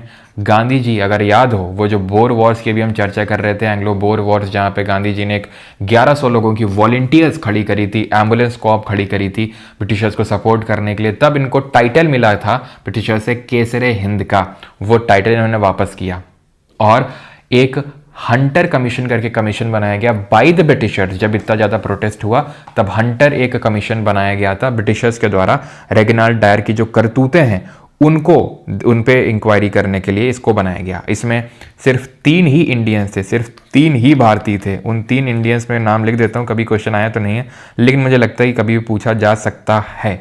लेकिन हाँ, कभी नहीं देखा है मैंने क्वेश्चन इस पर, ना ही SSC में, ना रेलवे में, ना तो कभी UPSC में भी मैंने क्वेश्चन देखा, ठीक है। तो हीरा लाल सेतलवाद थे, ठीक है, जो कि बॉम्बे यूनिवर्सिटी के वाइस चांसलर हुए। देन पंडित जगत नारायण, ठीक है, पंडित जगत नारायण, जो कि अगेन एक लॉयर थे और जो वहाँ की लेजिस्लेटिव काउंसिल थी वहाँ के एक मेंबर भी थे। और एक थे आपके सरदार साहिबजादा सुल्तान अहमद, या फिर साहिबजादा सुल्तान खान, याद कर सकते हो, ठीक है।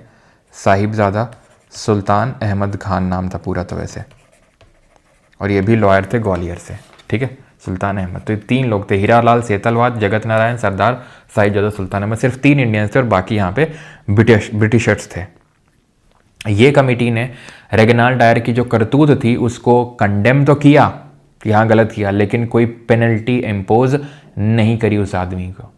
उस टाइम के लिए इसको अफगान वॉर में भेज दिया गया था। अगर आपको याद हो, 1919 के टाइम पे 3rd एंग्लो अफगान वॉर हुआ था, 3रा एंग्लो अफगान युद्ध हुआ था, और इसी टाइम पे इसको वहाँ भेजा गया था। लेकिन जब ये रिपोर्ट आती है तो इसको ब्रिटेन वापस बुलाने के निर्देश आ जाते हैं। वहाँ पर ब्रिटेन की पार्लियामेंट में भी इसकी प्रशंसा नहीं, इसकी प्रशंसा भी होती है, क्योंकि एक होता है वहाँ पर, जैसे आप अपने यहाँ लोकसभा होता है, राज्यसभा होता है, वैसे वहाँ पर हाउस ऑफ कॉमन होता है और एक हाउस ऑफ लॉर्ड होता है। हाउस ऑफ कॉमन में तो तीखी वो प्रक्रिया ही वहाँ से, या फिर क्या बोल सकते हैं उसको, कि कड़ी निंदा करी गई। लेकिन यहाँ के कुछ लोग प्रशंसा कर रहे थे रेगिनाल्ड डायर की करतूतों को। इनफैक्ट एक मॉर्निंग पोस्ट करके अखबार हुआ और उस मॉर्निंग पोस्ट अखबार ने, पता नहीं यहाँ लिखा है, हाँ ये लिखा है, मॉर्निंग पोस्ट अखबार ने, ठीक है, जो ब्रिटिश एलिट्स के द्वारा चलाया जाता था, उसने क्या किया, इस पर्टिकुलर मॉर्निंग पोस्ट ने रेगिनाल्ड डायर के सपोर्ट में फंड रेजिंग करी। और उस फंड रेजिंग में ये एक रुडयार्ड किपलिंग करके, आपने ज़रूर नाम सुना होगा इसकी, आपने हो सकता है इसकी पोएम्स वगैरह, स्टोरीज़ वगैरह भी पढ़ी हुई, क्योंकि हम लोग को भी स्कूल में पढ़ाई जाती थी, एंड विदाउट नोइंग कि भाई ये इस तरीके का आदमी था, हमें पढ़नी पड़ती थी। इसने डायर के सपोर्ट में फंड दिया था इस रुडयार्ड किपलिंग ने। तो ऐसा नहीं है कि क्रिटिसाइज़ किया था, ठीक है, हंटर कमीशन ने तो क्रिटिसाइज़ किया था, लेकिन इस तरीके से यूनिवर्सल क्रिटिसिज्म तक नहीं हुआ था। पेनल्टी तो कोई इम्पोज ही नहीं करी थी। इनफैक्ट पेंशन भी बंद नहीं हुई थी, पेंशन भी इसको आधी मिलती रही थी, किसको, रेगिनाल्ड डायर को। ठीक, एक अरूर सिंह हुए, क्लर्जी हुए गोल्डन टेम्पल में, इन्होंने सिख की उपाधि दे डाली रेगिनाल्ड डायर को, समझ रहे हो। तो फिर यहाँ से सिखों को समझ में आया कि ठीक है, कि अपने घर में ही ऐसे लोग हैं, मतलब जो अपनी थाली में छेद कर रहे हैं, या फिर देख रहे हो, ये अरूर सिंह जो क्लर्जी गोल्डन टेम्पल ने रेगिनाल्ड डायर को सिख की उपाधि दे डाली।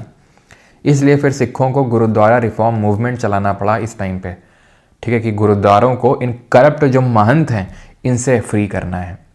और जो एक्चुअल बदला लिया जाता है वो किसके द्वारा लिया जाता है, उधम सिंह, जिन पे मूवी वूवी बनी है, आपने देखी होगी, विकी कौशल उसमें सेंटर लीड रोल में थे, जो उधम सिंह का रोल करते हैं। ये लंदन जाते हैं इस आदमी को मारने के लिए, किसको, रेगिनाल्ड डायर को। देखिए होता क्या है कि उधम सिंह जी जो है नाम रखते हैं राम मोहम्मद सिंह आज़ाद का। जब ये जाते हैं तब तक ये रेगिनाल्ड डायर मर चुका होता है, जो इसके लिए रिस्पॉन्सिबल था, जिसने कि यहाँ पर गोलियाँ चलवाई थीं। लगभग माना जाता है 1650, यानी कि लगभग 1600 से भी ज़्यादा बुलेट्स फायर हुई थी, जिसके तो एकदम पुख्ता सबूत मिलते हैं तो एटलीस्ट आप ये तो मान ही सकते हैं कि 500 लोगों की डेथ तो हुई ही होगी। तो इस चीज़ के लिए रिस्पॉन्सिबल था, ये मर चुका था ब्रेन हेमरेज से पहले ही। लेकिन अब बारी थी माइकल ओडायर की। तो माइकल ओडायर को मारते हैं उधम सिंह। तो इसको क्यों मारते हैं? कंफ्यूज हो गए थे क्या कि वो भी डायर ये भी डायर? नहीं, कंफ्यूज नहीं हुए थे। इस टाइम पे ये जो पंजाब प्रोविंस हुआ करती थी, पंजाब प्रांत, जब ये हुआ था जलियांवाला बाग हत्याकांड, तब ये आदमी वहाँ का गवर्नर था और इसने प्रशंसा करी थी रेगनाल्ड डायर की करतूतों की वजह की भाई उसने सही किया, ठीक है, that was the need of the hour. तो इस वजह से माइकल डायर को मारते हैं उधम सिंह राम मोहम्मद सिंह आज़ाद का नाम रख के। चलो मैं आपको दिखाऊंगा वो सीन। क्यों देखना चाहोगे वो सीन? मूवी का दिखा देते हैं ताकि थोड़ा सा तुम्हें फील आ जाए। बताओ, वैसे वो वाले वीडियो में तो कॉपीराइट स्ट्राइक आ चुका है, लेकिन कोई ना, एक कॉपीराइट स्ट्राइक और सह लेंगे तुम्हारे लिए, ठीक है। और एडमिन जी से दरख्वास्त है कि जैसे ही ऐप में वीडियो पड़ जाए तो इस वीडियो को डिलीट कर दीजिएगा यूट्यूब से, क्योंकि फिर दूसरी स्ट्राइक आने के बाद खतरा हो जाता है चैनल पे। तीसरी आई तो चैनल उड़ जाता है हमेशा हमेशा के लिए, ठीक है। तो प्लीज़ उसको वहाँ से डिलीट कर दीजिएगा वीडियो को जैसे ही वो पड़ जाए यूट्यूब उस पर एप्लीकेशन पे, ओके। चलो, अभी कुछ दिख तो नहीं रहा है? ओके, दिखना भी नहीं चाहिए।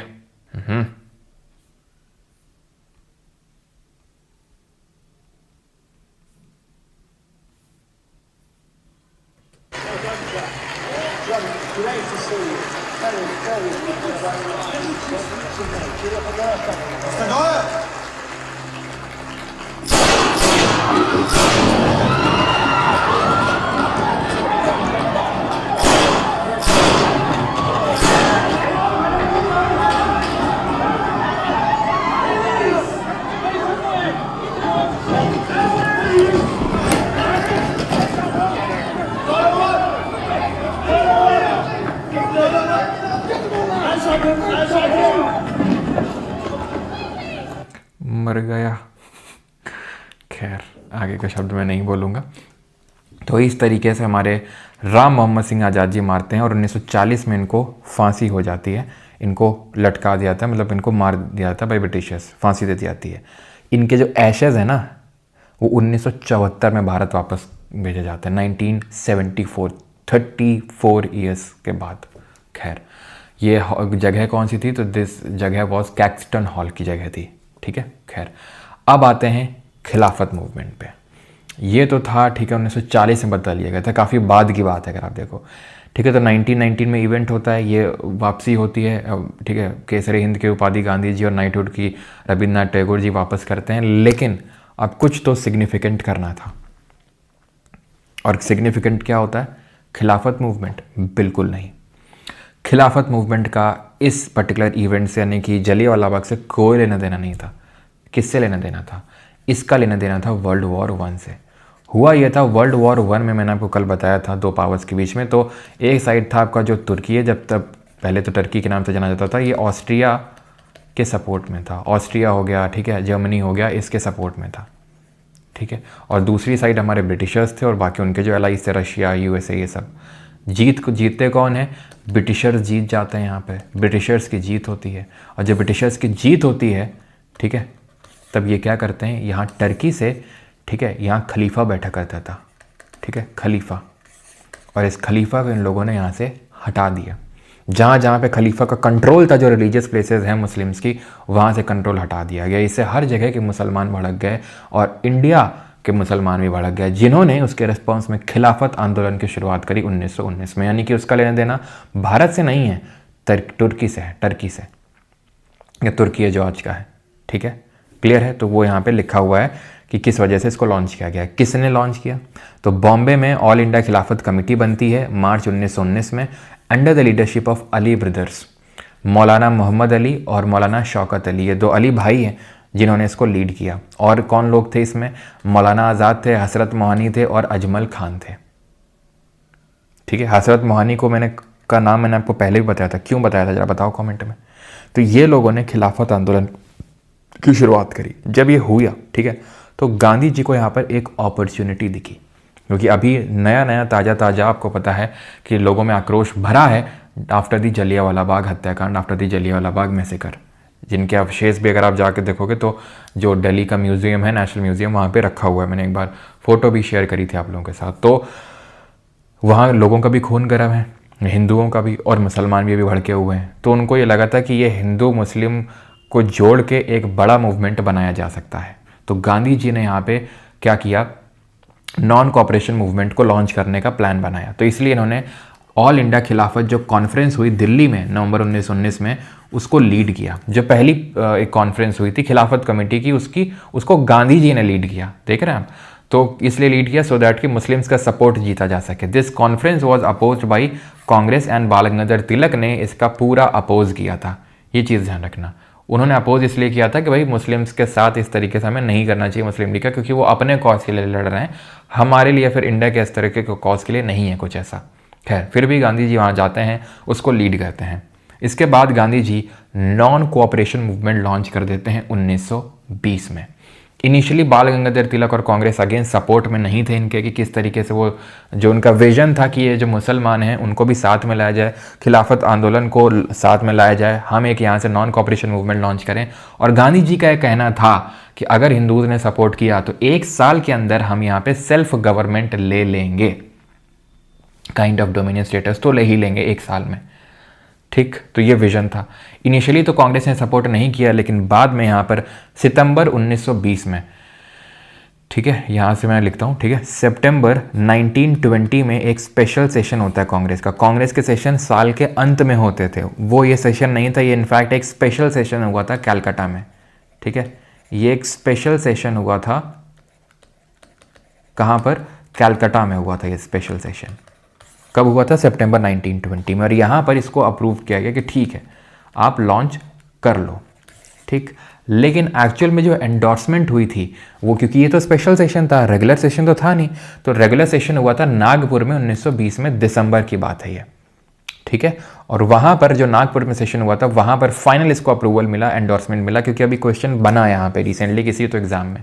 वहाँ पे दोनों ऑप्शन में था, कैलकाटा भी था और नागपुर भी था, जिसने वहाँ पे नागपुर ऑप्शन को माना था, क्योंकि कैलकाटा में अप्रूव किया, कहीं कहीं आप देखोगे कैलकाटा में अप्रूव और नागपुर में एंडोर्स किया। लेकिन अभी जो क्वेश्चन पूछा गया था वहाँ कैलकाटा भी ऑप्शन में था, नागपुर, और नागपुर इन्होंने माना था। ठीक है, तो अगर नागपुर नहीं होगा तो देन कैलकाटा होगा, तो कैलकाटा का वो स्पेशल सेशन हुआ था, ये स्पेशल सेशन नहीं था। अच्छा वो ठीक है, कलकत्ता वाला ही दिया हुआ है यहाँ पे स्पेशल सेशन। ठीक है, तो नागपुर वाला स्पेशल सेशन नहीं था, कलकत्ता वाला था। एंडोर्समेंट नागपुर में हुई थी। It also led to the formation of 15 membered Congress working committee. तो यहाँ पे डिसाइड हुआ कि एक हम कांग्रेस वर्किंग कमेटी बिठाएंगे, अगर कांग्रेस के मेन लीडर मान लो अरेस्ट हो जाते हैं कभी किसी मूवमेंट में, तो ये कमेटी आगे आके काम करेगी। तो 15 मेंबर की एक कमेटी बनाई गई, प्लस साथ ही साथ, ठीक है, मतलब यही अब सारे कांग्रेस के मूवमेंट को लीड करेगी, और साथ ही साथ प्रोविंशियल कांग्रेस कमिटीज का भी गठन किया गया। ठीक है, 15 मेंबर की एक कांग्रेस वर्किंग कमेटी बनाई गई, प्लस प्रोविंशियल कांग्रेस कमिटियों का गठन किया गया, ये भी अनाउंस किया गया। और कांग्रेस ने कमिट किया to extra constitutional mass struggle from now onwards. तो कांग्रेस के एटीट्यूड में पहली बार चेंज आया गांधी जी के आने से।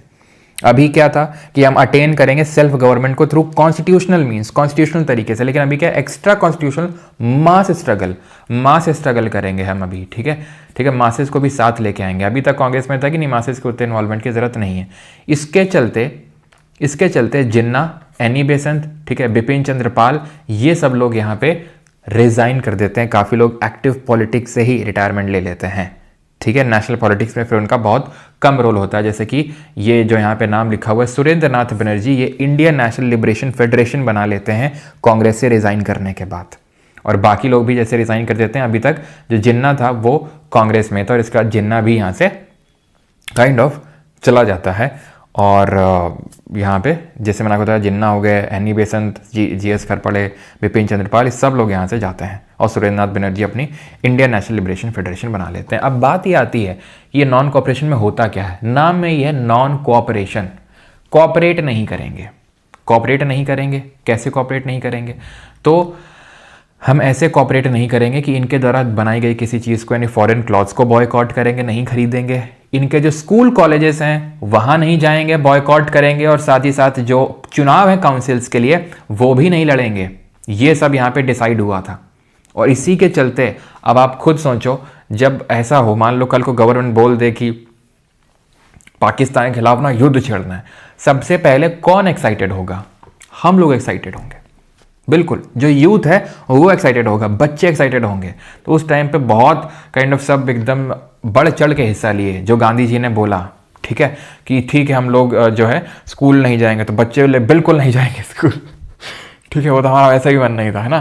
ठीक है, तो स्कूल ऐसा नहीं है, ठीक है, सब तब के बच्चे पढ़ने लिखने वाले। तो ये बताता हूँ, ठीक है, मैं किन की बात कर रहा हूँ, शायद आपको हिंट मिल रहा हो। ठीक है, तो ठीक है, तो वो उन्होंने बॉयकॉट करना शुरू किया। जो बच्चे स्कूल जा रहे थे, जो यूथ कॉलेज में जा रहा था, सब बॉयकॉट किए। लॉयरशिप गिव अप कर दी, जैसे कि मोतीलाल नेहरू, जवाहरलाल नेहरू ने अपनी लॉयरशिप गिव अप कर दी। ठीक है, जहाँ पे जो लोग सर्विस कर रहे थे ब्रिटिश में, उन लोगों ने वहाँ से रिज़ाइन करना शुरू कर दिया। बहुत तगड़ा मूवमेंट बन गया। इनफैक्ट जब फंड रेजिंग करी गई, तिलक जी की डेथ हो जाती है, मैं आपको बताऊं। ठीक है, ये जब लॉन्च होता है अगस्त 1920 में होता है ये लॉन्च। क्या मैं बोल रहा हूं, अगस्त 1920 में लॉन्च होता है। जब सितंबर 1920 में कलकत्ता सेशन होता है, उस कांग्रेस का अप्रूवल मिलता है। नागपुर वजह दिसंबर में होता है 1920 में, वहां पे एंडोर्समेंट मिलता है, लेकिन अगस्त में लॉन्च हो चुका था ये एक तरीके से गांधी जी के द्वारा। उससे पहले ही 1 अगस्त को, ठीक है, 1 अगस्त को डेथ हो जाती है 1920 को, किस किस की, तिलक जी की। तो तिलक स्वराज फंड बनाया जाता है। क्या बनाया जाता है, तिलक स्वराज फंड। और उसमें कितना कलेक्शन होता है, 1 करोड़ आप समझ लो। और उस टाइम का 1 करोड़ आप समझ लो, आज से कंपेयर कर लो आप, उस टाइम पे 1 करोड़ कितना होगा। इसको नेशनल एजुकेशन में प्रमोट करने के लिए, क्योंकि ऐसा बोला गया कि भाई अच्छा बच्चे हमारे अगर स्कूल नहीं जाएंगे, यूथ कॉलेजेस नहीं जाएंगे, तो फिर उनकी पढ़ाई लिखाई बहुत हैम्पर हो जाएगी। तो ऐसा नहीं होना चाहिए। तो नेशनल एजुकेशन को प्रमोट सेटअप वो करने के लिए काफ़ी सारे इस तरीके के स्कूल्स एंड कॉलेजेस स्टैब्लिश किए गए, जैसे कि जामिया मिलिया इस्लामिया आप देखो, काशी विद्यापीठ हो गया, बिहार विद्यापीठ हो गया। ठीक है, आपका इन सब नेशनल कॉलेज एक कलकत्ता में सेटअप किया गया। इन सबको यहाँ पे लगभग 800 नेशनल स्कूल्स और कॉलेजेस जो हैं बने थे उस टाइम पे। क्यों, सो दैट बच्चे हमारे पढ़ लिख सकें। ठीक है, और प्रोटेस्ट और स्ट्राइक ऑर्गेनाइज हुई, बॉयकॉट का काफ़ी सपोर्ट हुआ। कुछ रीजनल मूवमेंट भी लॉन्च हुए, लोकल लेवल पे भी स्ट्रगल हुए। एक का मूवमेंट 1921 में जो मदारी पासी ने लीड किया था, ये अगेंस्ट दी वही जो रेवेन्यू सेटलमेंट टाइप था। ठीक है, उस टाइम का, उसके खिलाफ विद्रोह था पेजेंट्स का, किसानों का, अपने जो लैंड लॉर्ड्स या फिर ब्रिटिशर्स के अगेंस्ट में। मालाबार रिवोल्ट हुआ था यहाँ पे 1921 में। मैंने आपको रिवोल्ट के टाइम पे बताया था कि एक मालाबार वहाँ पे हुआ था 19th सेंचुरी में। ये 20th सेंचुरी का 1921 वाला, ये थोड़ा ज़्यादा इंपॉर्टेंट है। ये इनिशियली कांग्रेस के द्वारा सपोर्ट आया यहाँ पे, क्योंकि यहाँ पे किसानों का विरोध चल रहा था। किसके विरुद्ध, ब्रिटिशर्स के खिलाफ, मेनली जमींदार और ब्रिटिशर्स के खिलाफ। लेकिन ये धीरे धीरे हिंदू वर्सेस मुस्लिम बन गया, क्योंकि जो किसान थे वो ज़्यादातर मुसलमान थे, और जो ये जमींदार थे, फ्यूडल लॉर्ड थे, ये हिंदू थे। तो हिंदू वर्सेस मुस्लिम हो गया। और ये जो नॉन कॉपरेशन है, इसकी नींव ही हिंदू मुस्लिम यूनिटी पर रखी गई थी। तो इस वजह से कांग्रेस का सपोर्ट यहाँ से फिर वापस हो जाता है, वापस ले लेते हैं। सिख एजिटेशन जो करप्ट महंत के अगेंस्ट यहाँ पे चलता है। अवध किसान मूवमेंट शुरू होता है। ठीक है, बाबा रामचंद्र जी चलाते हैं 1920 में। तो ये लोकल लेवल पे स्ट्रगल शुरू होते हैं। Everything was going very very smooth according to the plan. और लग रहा था कि अब ब्रिटिशर्स की ऐसी की तैसी हो गई है। और जब ये ऐसा लग ही रहा था, ठीक है, तभी कुछ होता है। क्या होता है, एक अनफॉर्चुनेट इवेंट होता है जिसको हम बोलते हैं चौरी चौरा हत्याकांड, चौरी चौरा इंसिडेंट। गोरखपुर का एक गांव है। गोरखपुर अगर आप देखेंगे तो जो उत्तर प्रदेश पड़ता है, तो उत्तर प्रदेश के एकदम ईस्टर्न साइड में यहाँ पर आपको देखने को मिलेगा। It is not the eastern most state, eastern most आपका यहाँ पर बलिया पड़ता है, वो है। लेकिन यहाँ पे गोरखपुर है जो नेपाल बॉर्डर के पास में ही है। Though it doesn't makes border directly that Nepal, but पास में ही है नेपाल के। तो गोरखपुर में गाँव है चौरी चौरा। होता क्या है कि वहाँ पर पुलिस वाले एक भीड़ पर लाठी चार्ज कर देते हैं। पुलिस जो भीड़ है घेराव कर लेती है पुलिस थाने का। ये मान लो पुलिस थाना इतना भी छोटा नहीं था, लेकिन मान लो पुलिस थाना है। तो पुलिस थाने का घेराव कर लेती है भीड़। पुलिस वाले फिर यहाँ पर फायरिंग शुरू करते हैं। और इसकी वजह से होता क्या है कि फिर यहाँ पे झड़प होती है। और झड़प के बाद जो जनता है, क्योंकि जो प्रोटेस्टर्स हैं उन पे कुछ पे लाठीचार्ज और कुछ पे गोलियां भी चलाई गई थी पहले, जिसके से डेथ हुई थी कुछ लोगों की। तो भड़की जनता थी, तो उन्होंने पुलिस घेर के रखा था। जब ये मान नहीं रहे थे तो उन्होंने क्या किया, जनता ने आग लगा दी। किस पे, इस पुलिस थाने में। और 22 पुलिस वाले थे जो बाहर निकलना भी चाह रहे थे, उनको भी वहीं डाल दिया। 22 पुलिस वालों को जिंदा जला दिया वहाँ पे जिंदा जल गए वो 22 पुलिसमैन। गांधी जी को जब ये पता चला तो गांधी जी ने इसको वापस ले लिया। किसको, पूरे नॉन कोऑपरेशन मूवमेंट को। Every was stunt. ये इवेंट कब होता है, ये होता है फरवरी, कहीं कहीं पे 5 फरवरी भी देखने को मिलेगा। 4 फरवरी 1922 आप याद रखिएगा। और 1 तारीख को ही गांधी जी ने बोला था ब्रिटिशर्स को, एक अल्टीमेटम दिया था, क्योंकि उन पर प्रेशर आ रहा था कांग्रेस और बाकी लोगों की तरफ से कि अब इतना सब कुछ हो चुका है, it's the right time to launch the civil disobedience movement also now. तो गांधी जी प्रेशर में आके 1 तारीख को बोल देते हैं कि ठीक है, ब्रिटिशर्स को अल्टीमेटम है कि अगर हमारी डिमांड ये सब नहीं मानी गई तो 1 फरवरी को उन्होंने अल्टीमेटम दिया कि हम अभी सिविल डिसोबीडियंस लॉन्च कर देंगे। लेकिन उसके 3 दिन बाद ही ये हत्याकांड, ये इंसिडेंट होता है, चौरी चौरा इंसिडेंट, और गांधी जी इसको वापस ले लेते हैं पूरे मूवमेंट को। And again every was was stunned. क्यों? ठीक है, जैसे वो अपना बोलता है नहीं, वो कौन सा एक शो आता है मुझे याद नहीं है, आई एम स्टन्ड। ठीक है, तो वैसे ही सबका रिस्पॉन्स था, everyone stunned, nothing to मतलब काइंड ऑफ वैसा टाइप। लेकिन काफ़ी सीरियस सिचुएशन थी उस टाइम की। क्यों? कांग्रेस वाले भी स्टन्ड थे, वो भी एकदम थे कि भाई क्यों एकदम से गांधी जी ने ऐसा कर दिया, ऐसा क्या ही हो गया, एक छोटी सी घटना छोटे से इलाके में हो गई, उसकी वजह से पूरा मूवमेंट हॉल्ट कर दिया, पूरा मूवमेंट रोक दिया। जो बच्चे, जो यूथ जो इतना बढ़ चढ़ के हिस्सा ले रहे थे, और जिसमें मैं स्पेसिफिक पर्सन को कोट करना चाहूँगा, सरदार भगत सिंह जी। ठीक है, सरदार भगत सिंह जी बहुत गांधी सपोर्टर थे इनिशियली, लेकिन जब उन्होंने ये मूवमेंट वापस लिया, बहुत बहुत ज़्यादा अगेंस्ट में हो गए थे भगत सिंह। यहीं से उनकी पूरी आइडियोलॉजी चेंज हो गई थी इस नॉन वायलेंस के खिलाफ। ठीक है, कि जो यूटोपिया है नॉन वायलेंस का, ठीक है, इसको गिव अप करना होगा। क्यों? क्योंकि ये जो ऑप्रेसिंग एक तरीके से जो कॉलोनियल पावर हैं, जो ब्रिटिशर्स हैं, जो हम पर इतना दबाव कर रहे हैं इतनी स्ट्रांग तरीके से, इनसे शांति से तो बात बिल्कुल नहीं करी जा सकती। शांति में बात उससे हमें करनी चाहिए जो उस शांति का परिचय दे या फिर शांति में करना चाहे उसके साइन शो करे। ये ब्रिटिशर्स उसके लायक है नहीं कि इनसे शांति के साथ बात किया जाए। तो ये जो utopian concept of non violence है, इससे बहुत ज़्यादा अगेंस्ट में हो गए थे गांधी जी यहाँ, सॉरी सरदार भगत सिंह जी यहाँ से, और इसी वजह से बहुत ज़्यादा वो एंटी हो गए थे यहाँ पे गांधी जी से। उन्होंने ये कहा था कि मतलब उनके एक कहने पे हम लोगों ने सब स्कूल कॉलेजेस सब कुछ छोड़ दिया। ठीक है, और उस टाइम पे अगर हमारे लाला लाजपत, क्योंकि जो नेशनल स्कूल कॉलेजेस बनते हैं उसमें लाला लाजपत राय जी का काफ़ी रोल होता है, तो उनको आइडियल के तौर पे देखने लगते हैं ये हमारे सरदार भगत सिंह जी।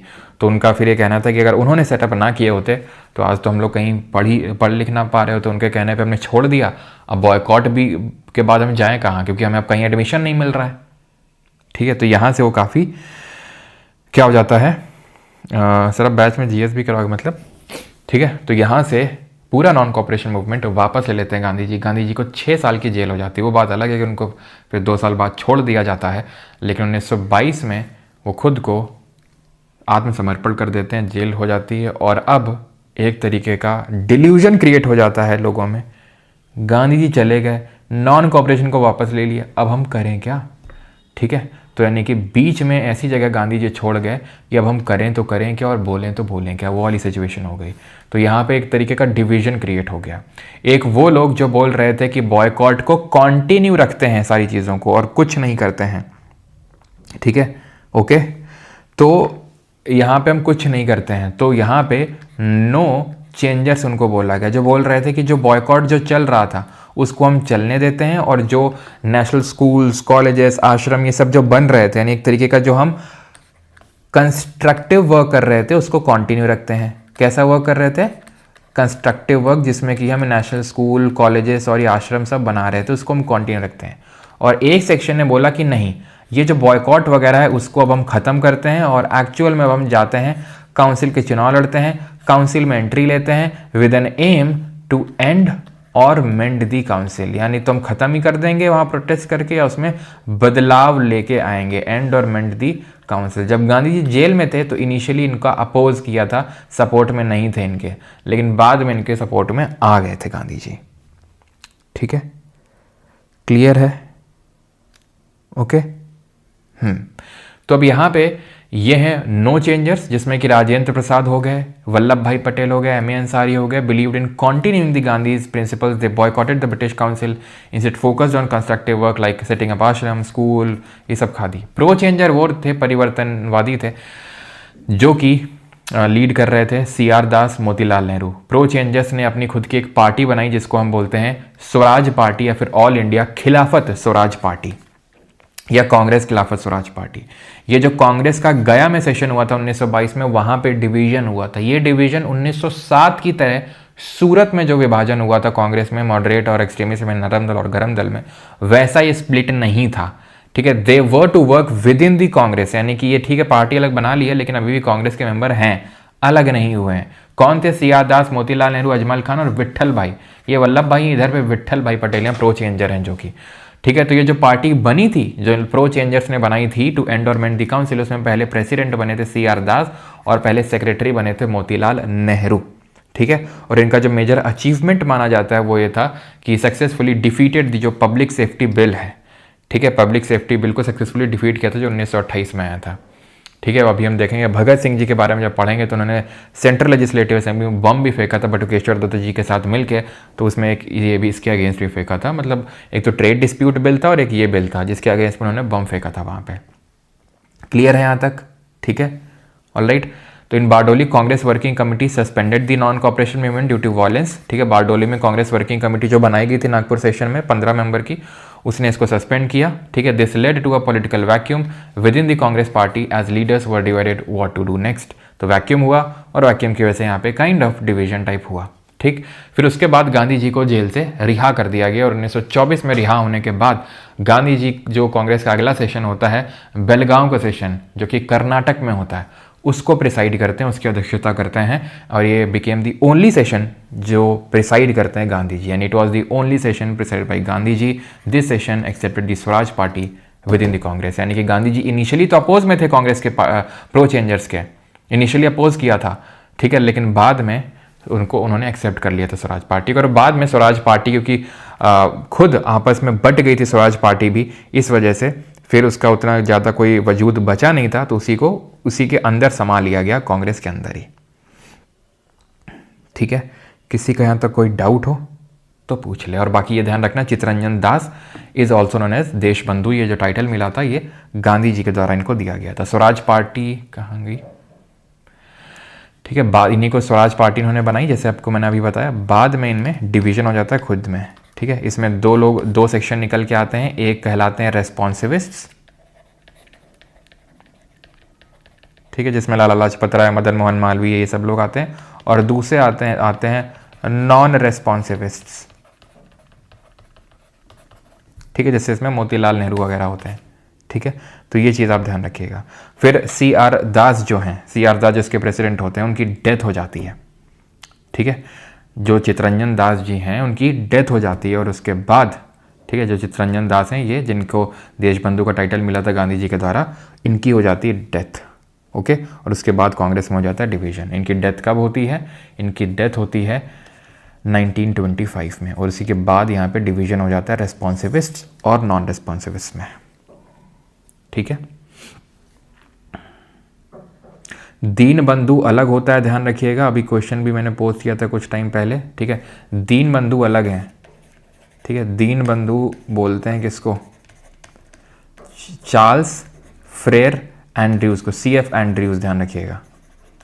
ठीक है, जो एक इंग्लिश मिशनरी और एजुकेटर था, तो गांधी जी ने इसको टाइटल दिया था दीन बंधु का। Okay, alright. समरी, अच्छा समरी करवा देते हैं। ओके, करवा देते हैं, समरी करवा देते हैं। ओके, चलो।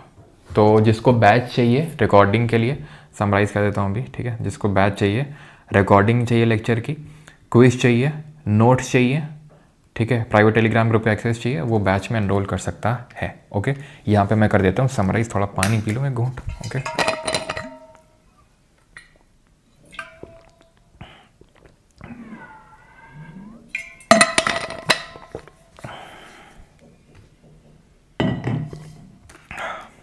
चलो। तो हमने शुरुआत करी कि गांधी जी ने, ठीक है, गांधी जी के बारे में जाना कि साउथ अफ्रीका में उन्होंने कुछ तो किया, जैसे कि नेटल इंडियन कांग्रेस इन्होंने एस्टैब्लिश करी, फिनिक्स सेटलमेंट इन्होंने एस्टैब्लिश किया, टॉलस्टॉय फार्म एस्टैब्लिश किया, ठीक है, 1894 में नेटल इंडियन कांग्रेस डर्बन में, फिनिक्स सेटलमेंट जो है 1904 में डर्बन में, देन टॉलस्टॉय फार्म 1910 में इन्होंने बनाया। ठीक है, देन मैरिज के रजिस्ट्रेशन ऑफ मैरिज के खिलाफ इन्होंने प्रोटेस्ट किया, प्लस जो सर्टिफिकेट वाला जो एक्ट था उसके खिलाफ इन्होंने प्रोटेस्ट किया। उसके बाद 9 जनवरी 1915 को 9 जनवरी 1915 को गांधी जी वापस लौटते हैं भारत में, जिस दिन एनआरआई डे यानी प्रवासी भारतीय दिवस मनाते हैं। गोपाल कृष्ण गोखले इनके पॉलिटिकल गुरु के कहने पे अभी कुछ टाइम भारत भ्रमण करते हैं। पहला पब्लिक अपीयरेंस 1916 में जो BHU का इनाग्रेशन होता है, जो मदन मोहन मालवीय यानी बेसन जी के साथ मिलकर बनाते हैं, उसको इनाग्रेशन में दिखते हैं।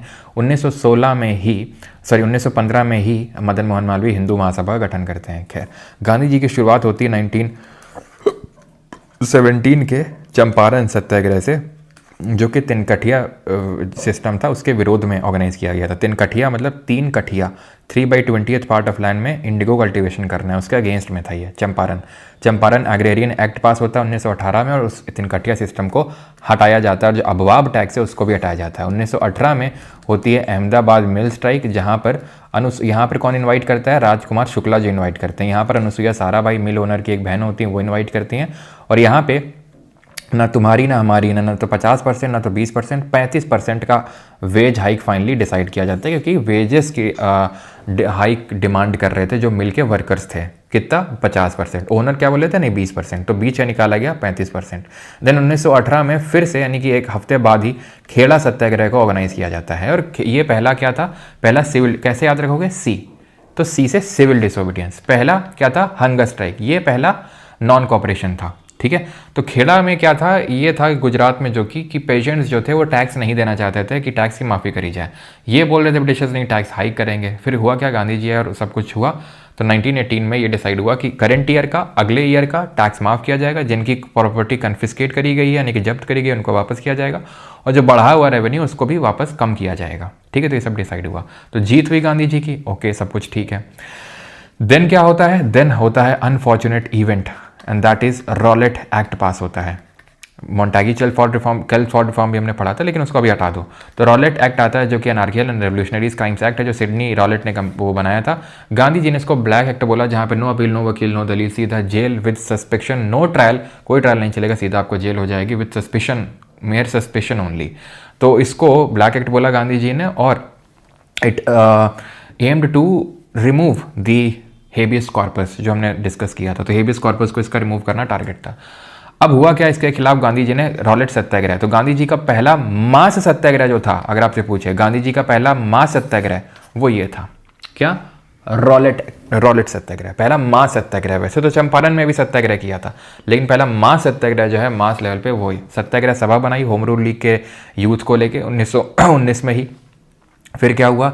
फिर हुआ हमारा अनफॉर्चुनेट इवेंट, जलियांवाला बाग हत्याकांड। जलियांवाला क्यों होता है? जलियांवाला होता है क्योंकि यहाँ पे सैफुद्दीन किचलू सत्यपाल की अरेस्ट होती है, उसको प्रोटेस्ट करने के लिए और बैसाखी को सेलिब्रेट करने के लिए 13 अप्रैल 1919 को जलियांवाला बाग अमृतसर में लोग इकट्ठा होते हैं। जब इकट्ठा होते हैं तो ये हरामखोर जनरल E.M. डायर, जिसको रेगिनाल्ड डायर भी बोलते हैं, इसने ओनली एग्जिट गेट बंद करवा के लोगों पे, निहत्थे लोगों पे, जिसमें बच्चे, ठीक है, महिलाएं और लोग, बहुत लोग थे जिनका कोई लेना देना नहीं था पॉलिटिकल प्रोटेस्ट से। इनफैक्ट मेजॉरिटी लोग तो वही थे जिनका सिर्फ बैसाखी से लेना देना था। उसमें गोलियां चलाई बिना कोई ऑर्डर दिए, बिना लोगों को डिस्पर्स किए, यानी कि फोर्सेस को ये भी बोला जा सकता था कि भी लोगों को यहाँ पे डिस्पर्स करो। अगर फिर भी नहीं जाते हैं, जो पॉलिटिकल वाले यहाँ पे रुके रहते हैं, उन पे हम उनको कर सकते हैं। लेकिन उसने ना तो बिना कोई साइन वार्निंग दिए उन पे गोलियाँ चलाई, बहुत लोगों की डेथ हुई। डेथ का नंबर आपसे नहीं पूछेगा, लेकिन अप्रॉक्सीमेटली जो गवर्नमेंट के द्वारा कोट किया गया 379 था वो। खैर, तो यहाँ पे डेथ होती है जलियांवाला बाग हत्याकांड में। तो क्या होता है इसका जो इमीडिएट होता है, तो गांधी जी जो केसर हिंद की उपाधि है उसको वापस कर देते हैं, और जो रविन्द्रनाथ टैगोर जी हैं वो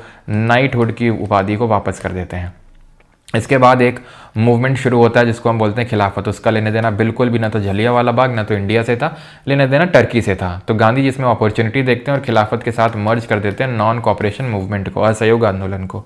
ये 1919 में अली ब्रदर्स, मौलाना मोहम्मद अली, मौलाना शौकत अली इसको शुरू करते हैं। अजमल खान, मौलाना आज़ाद, हसरत मोहानी, ये सब लोग थे, ठीक है। और नॉन कॉपरेशन मूवमेंट जो है 1920 में गांधी जी लॉन्च करते हैं अगस्त में। सितंबर में कलकत्ता सेशन में स्पेशल सेशन होता है, वहाँ पे अप्रूव किया जाता है। नागपुर में दिसंबर में 1920 में ही सेशन होता है, जहाँ पर उसको एंडोर्स किया जाता है। और उसी सेशन में ये बोला जाता है कि कांग्रेस अब एक्स्ट्रा कॉन्स्टिट्यूशनल मास स्ट्रगल करेगी, जिसके बाद जिन्ना वाज लाइक कि मैं जा रहा हूँ, ठीक है।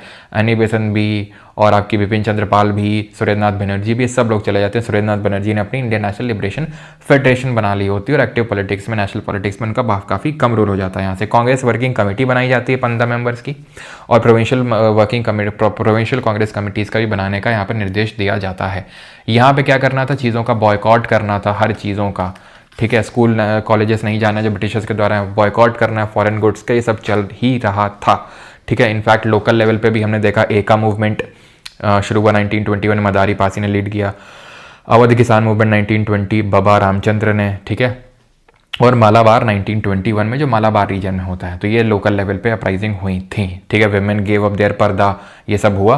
और सारा कुछ अच्छा चल रहा था और 1 फरवरी को गांधी जी ने अनाउंस कर दिया कि हम सिविल डिसोबीडियंस भी करेंगे। लेकिन तभी 4 फरवरी को एक घटना होती है 1922 में, वो होती है आपकी चौरी चौरा हत्याकांड, ठीक है, जहाँ पर गोरखपुर के एक गाँव में चौरी चौरा में पुलिस वालों को 22 पुलिस वालों को जिंदा जला डाला जाता है भीड़ के द्वारा। जिसके बाद गांधी जी इसको वायलेंस के चलते कि उनका ये मानना था कि भाई हमारा जो एंड है जिसको हम अचीव करना चाहते हैं वो तो एंड जो अचीव करना चाहते हैं वो अच्छा है, ठीक है, लेकिन जिस मीन्स के थ्रू अचीव कर रहे हैं वो भी सही होना चाहिए। गांधी जी का ये मानना था और गांधी जी का ये भी मानना था कि एक लंबे मूवमेंट को लंबे समय तक कंटिन्यू रखना थोड़ा पॉसिबल नहीं है।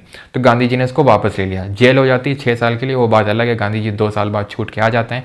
लेकिन बरदौली में जो सेशन होता है कांग्रेस वर्किंग कमेटी का, वो अनाउंसमेंट करती है कि ठीक है अब सस्पेंड हो चुका है नॉन कोऑपरेशन मूवमेंट। तो यहाँ पर कांग्रेस 2 पार्ट में डिवाइड हो जाती है, एक पॉलिटिकल वैक्यूम क्रिएट होता है। एक वो जो बोल रहे थे कि ठीक है जैसा चल रहा था बॉयकॉट चलने दो, नो चेंजर, कंस्ट्रक्टिव वर्क पे हम फोकस करेंगे। और एक वो बोल रहे थे नहीं अब काउंसिल में एंट्री मारनी होगी, ठीक है, वहाँ अपनी बात रखनी होगी। तो प्रो चेंजर बोला गया, जिन्होंने स्वराज पार्टी या कांग्रेस खिलाफत स्वराज पार्टी बनाई 1923 में। CR दास पहले प्रेसिडेंट बने और मोतीलाल नेहरू उसके पहले सेक्रेटरी बने। और उसमें विट्ठल भाई पटेल भी थे यहाँ पर, विट्ठल भाई पटेल भी थे प्रो चेंजर में, वल्लभ भाई पटेल आपके नो चेंजर में थे। उसके बाद 1925 में CR दास की मृत्यु के बाद ये रेस्पॉन्सिविस्ट और नॉन रेस्पॉन्सिविस्ट में टूट जाती है। और 1924 में 1924 में जब गांधी जी जेल से निकलते हैं, हेल्थ रीजंस के उनको छोड़ दिया जाता है, तब वो लीड करते हैं कांग्रेस का जो बेलगांव सेशन होता है, कर्नाटक में होता है, only session president by Gandhi ji. और उसमें काइंड ऑफ एक तरीके से पहले तो इनिशियली अपोज करते हैं प्रो चेंजर्स का गांधी जी, लेकिन उसमें मान जाते हैं कि हाँ प्रो चेंजर्स ने भी कुछ तो ठीक काम किया है, जैसे उन्होंने जो पब्लिक सेफ्टी बिल है उसको डिफीट करने में हेल्प करी है। ऑलराइट, पूरा लेक्चर समराइज हो गया। देश बंधु का टाइटल CR दास को मिला था, चित्ररंजन दास जी को, और दीन बंधु का CF एंड्रयूज को। ऑलराइट, डन, ठीक है। अभी क्वेश्चंस लगाते हैं हम लोग, ठीक है। सो बाकी बैच में एनरोल कर सकते हैं अगर आपको करना है। ये इंग्लिश का और ये पूरा दोनों कॉम्बो है, यानी कि दोनों इंग्लिश और जीके का कंबाइंड है ये। ऑलराइट, बाकी आपकी मर्जी है। आगे हम क्वेश्चन कहाँ गए, क्वेश्चन यार आज मैंने खोला ही नहीं, आज मैं PPT खोलना ही भूल गया। रुकना एक सेकेंड, थोड़ा सा अंधेरा करना पड़ेगा। उसके बाद पहले पता है मैं अंधेला बोला करता था, फिर तुम लोगों ने मुझे टोक टोक के मेरी ओरिजिनल भाषा को चेंज करवा डाला। अब मैं अंधेला को अंधेरा बोलने लगा और मुझे ये काफ़ी अजीब सा लगता है ये बोलने में, लेकिन क्या करूँ, तुम लोगों के दबाव में आके बोलना पड़ता है। नहीं तुम लोग मेरी मौज लोगे, इसलिए मैं अंधेला को अंधेरा बोलता हूँ। वो अंधेला ही होता है, तुम लोग ही गलत बोलते हो तो मैं क्या करूँ, लेकिन खैर कोई नहीं। तो अभी आते हैं, ये देखिए, ठीक है, चलिए क्वेश्चन लगाते हैं। ओके, एक सेकेंड, चलिए।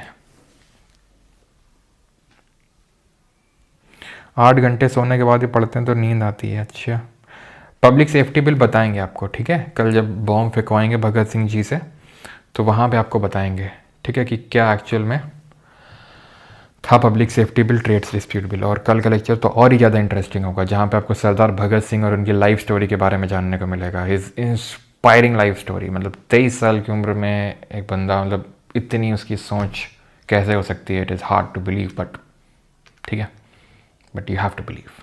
खैर, तो who provided the legal defence to the people arrested in the aftermath of Chauri Chaura घटना। ये IAS के एग्जाम में, यानी इसी साल पिछले साल सिविल सर्विसेज का जो एग्ज़ाम हुआ है उसमें पूछा गया। CR दास, मदन मोहन मालवीय, कृष्णकांत, सैफुद्दीन किचलू, ख्वाजा हसन निज़ामी, तो इनकी तो अरेस्ट हो चुकी थी, कहाँ ही प्रोवाइड करेंगे। जिन्ना तो एक्टिव पॉलिटिक्स से, मतलब यहाँ से तो चला ही गया था, ठीक है।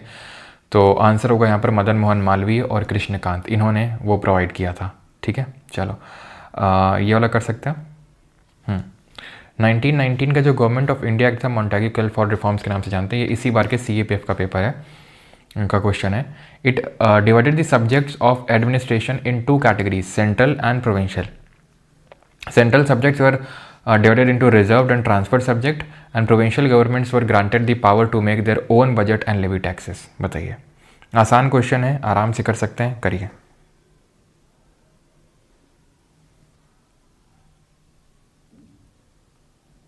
चलो, कल क्या है, मतलब कल लेक्चर है और क्या है, तो हमें पता है कि सेंट्रल सब्जेक्ट्स को नहीं, प्रोविंशियल सब्जेक्ट्स को डिवाइड किया गया था 2 पार्ट में, रिजर्व्ड और ट्रांसफर्ड। क्योंकि हमने देखा था कि जो डायरकी है, जो द्वैध शासन है, वो प्रोविंसेस में लाई गई थी। वो 1935 का गवर्नमेंट ऑफ इंडिया था, जिसने प्रोविंसेस से डायरेक्टली हटा के सेंटर में डायरेक्टली लाया था। ठीक है, तो ये वाला गलत हो जाएगा, और अगर ये गलत हुआ तो अपने आप आपका आंसर आ गया ऑप्शन नंबर सी, खत्म। प्रोविंशियल सब्जेक्ट को डिवाइड किया गया था, सेंट्रल सब्जेक्ट को डिवाइड किया गया था 1935 के एक्ट से। ठीक है, चलिए, consider the following statement about the Rowlatt act of 1919। CAPF जो पिछला वाला एग्जाम हुआ था, पिछले से पिछला 2025 से पहले, वो उसका question. It was passed by the imperial legislative council, Khilafat committee was form to oppose the act, while Gandhi was arrested the local leaders were allowed to continue the protest. और ध्यान रखना, इस रॉलेट एक्ट को जब ये पास हुआ था, ठीक है, काउंसिल से, तब इसका जो इंडियन मेंबर्स थे, जिसमें जिन्ना भी थे, तो उन्होंने अपोज किया था, इसका ध्यान रखिए। ठीक है, सबने अपोज किया था, जितने भी इंडियन मेंबर्स थे, लेकिन ब्रिटिशर्स ने इसका कोई अपोज नहीं किया, सबने सपोर्ट ही किया था इसका। ठीक है, खैर, तो यहाँ पर पूछा गया गलत कौन सा है। It was passed by imperial legislative council, सही है ये, तो यानी गलत पूछा है कौन सा है। Khilafat committee was form to oppose the act, नहीं भैया, खिलाफत कमेटी का रॉलेट से कोई लेना देना नहीं था। कहाँ से लेना था? टर्की से लेना देना था। While Gandhi ji was arrested the local leader were allowed to continue the protest, ऐसा कुछ नहीं हुआ था। ठीक है, कि बाकी लोगों को अलाउ, गांधी जी की तो अरेस्ट ही नहीं हुई थी। जैसे नॉन कॉपरेशन की बात करें, बाकी लीडर्स की अरेस्ट हो गई थी, लेकिन गांधी जी की नहीं हुई थी। तो ऑप्शन नंबर आंसर हो जाएगा B 2। ठीक है, ऐसा मैंने आपको कहीं नहीं बताया था कि गांधी जी की अरेस्ट हुई थी, और फिर बाकी लोगों की भी तो अरेस्ट हुई थी। आप देखो ना, लोकल लीडर में सैफुद्दीन किचलू और सत्यपाल कौन है? वो लीडर्स अरेस्ट नहीं होते क्या अमृतसर में? तभी तो सब वो जलियांवाला बाग हुआ था।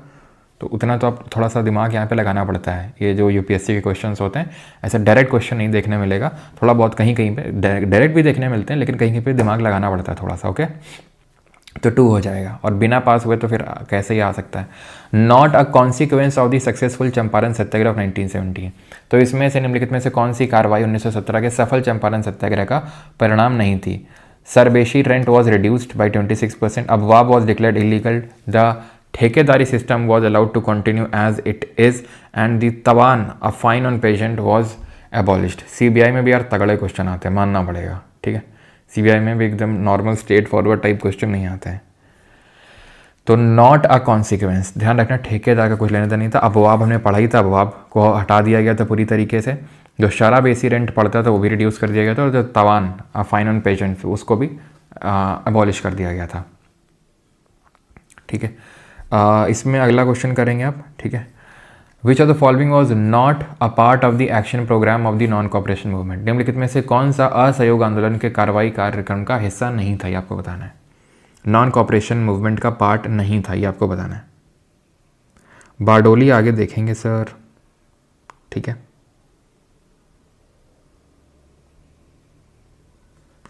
कल बंगाल में सरस्वती पूजा है क्या? बिल्कुल दे सकते हैं सीडीएस वगैरह का एग्जाम, बिल्कुल। ठीक है, तो Congress organization was to reach down to the village and mohalla level, boycott of government affiliated schools and colleges, बिल्कुल था। Taking control of law and order machinery of the state by the Congress working committee, title and honour surrender करने, बिल्कुल। Odd one out, इस question को अगर आप गलत कर रहे हैं तो मतलब आपने ऑप्शन ढंग से पढ़ा नहीं और आप क्लास में अटेंटिव नहीं थे। ठीक है, सारा काम पीसफुल तरीके से ही होना था, सिर्फ बॉयकॉट करना था, नॉन कॉपरेट करना था। यहाँ क्या है, टेकिंग कंट्रोल, यानी कि कानून और व्यवस्था मशीनरी का नियंत्रण कर लो। ये कुछ ऐसा नहीं था कि पूरा नियंत्रण कर लो उसमें। ठीक है, हाँ, कल ही है क्या वो, क्या बोलते हैं, बसंत पंचमी? क्यों? Who among the following was not a women labour leader who organised workers in the strikes in the 1920s? भाई कोई बता सकता है क्या? लाइव क्लास किस टाइम स्टार्ट होती है? 9:30 पे स्टार्ट होती है। अच्छा, कल वसंत पंचमी है, तो क्या सुबह से ही पूजा करना शुरू कर देते हो क्या तुम लोग? हाँ, शुरू से ही पूजा करते हो क्या? मतलब सुबह से ही करते हो क्या? अच्छा, पूछ रहा है कि इसमें से, ओके ठीक है। वैसे अभी हम लोगों ने पढ़ा तो नहीं है, क्योंकि आगे पढ़ेंगे हम कुछ लोगों के नाम। ठीक है, लेकिन पूछ रहा है कि नॉट अ लेबर लीडर, तो सरला देवी चौधरानी यहाँ लेबर लीडर नहीं थी। अगर आपको याद हो तो उन्होंने भारत स्त्री महामंडल बनाया था। कब बनाया था, कोई बताएगा? भारत स्त्री महामंडल, भारत स्त्री महामंडल 1910 में, 1910 में। ठीक है, चलो। Not belong, did not belong to a group of no changer, यानी इनमें से नो चेंजर कौन नहीं है, मतलब प्रो चेंजर कौन है, ये पूछ रहा है। Yashank Yadav, sir I need to contact you telephonically for some assistance.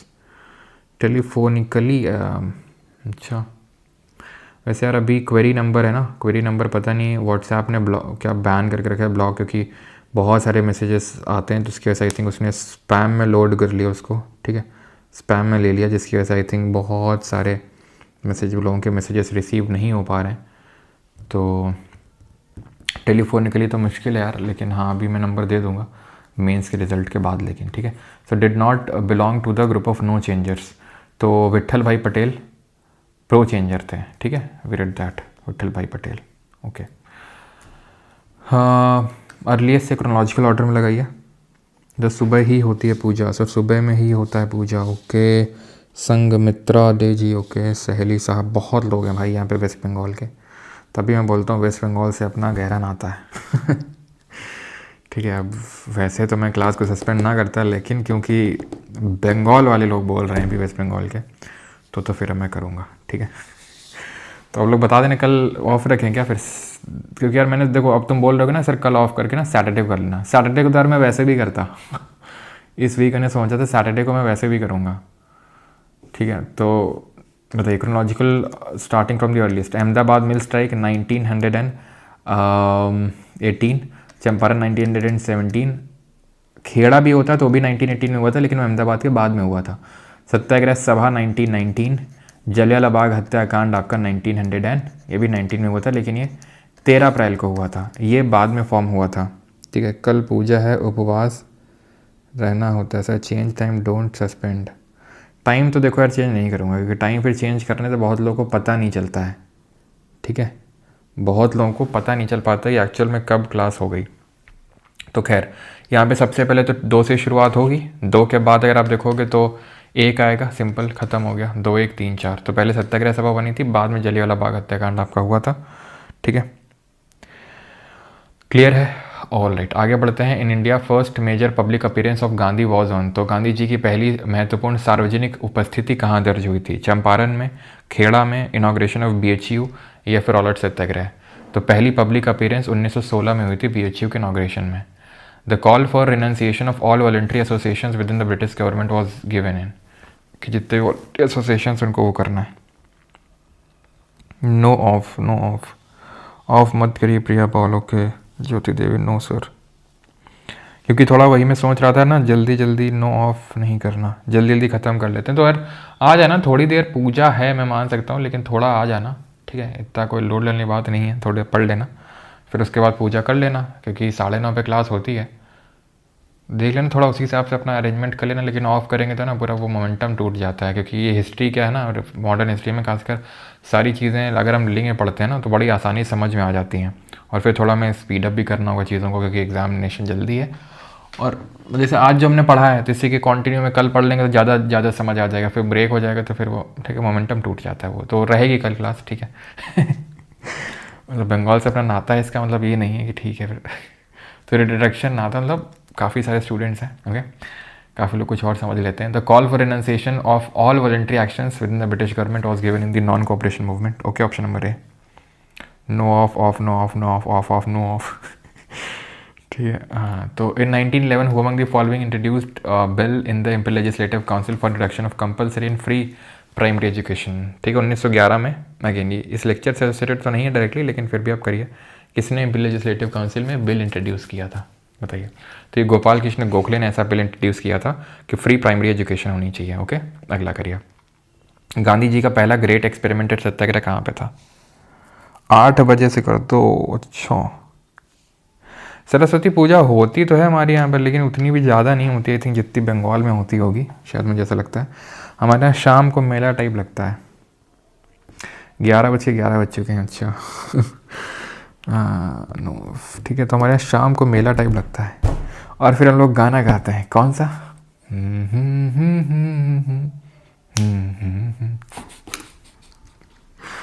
ठीक है, तो Gandhi ji is first experimenting satyagraha was at, कहाँ पे था? तो चंपारण में था पहला, ठीक है, ठीक है। मास सत्याग्रह अगर पूछेगा तो दैट वॉज एट रॉलेट, लेकिन अगर पहला एक्सपेरिमेंट पूछेगा तो पहला एक्सपेरिमेंट बिल्कुल तो वो चंपारण में हुआ था, ठीक है। अरेंज करिए ऑर्डर में, क्रोनोलॉजी में लगाइए। 3 PM, अच्छा। मेला कहाँ पर लगता है भाई? मेला तुम्हें जगह बताएंगे क्या है? Launch of non cooperation movement तो 1920 में, ऑल इंडिया खिलाफत कॉन्फ्रेंस 1919 में, ठीक है। रॉलेट एक्ट पास होता है 1919 में ही पास होता है, अगर आपको याद हो। सिडनी रॉलेट याद है आपको? 1919 में। जलियांवाला बाग भी 1919 में होता है, लेकिन ये बात बिल्कुल सत्य है कि रॉलेट एक्ट के बाद रॉलेट सत्याग्रह हुआ, अरेस्ट हुई, अरेस्ट के बाद जलियांवाला बाग हत्याकांड हुआ था। तो मतलब 3 के बाद ही 4 आएगा, 3 के बाद ही 4 आएगा, ठीक है कि नहीं है?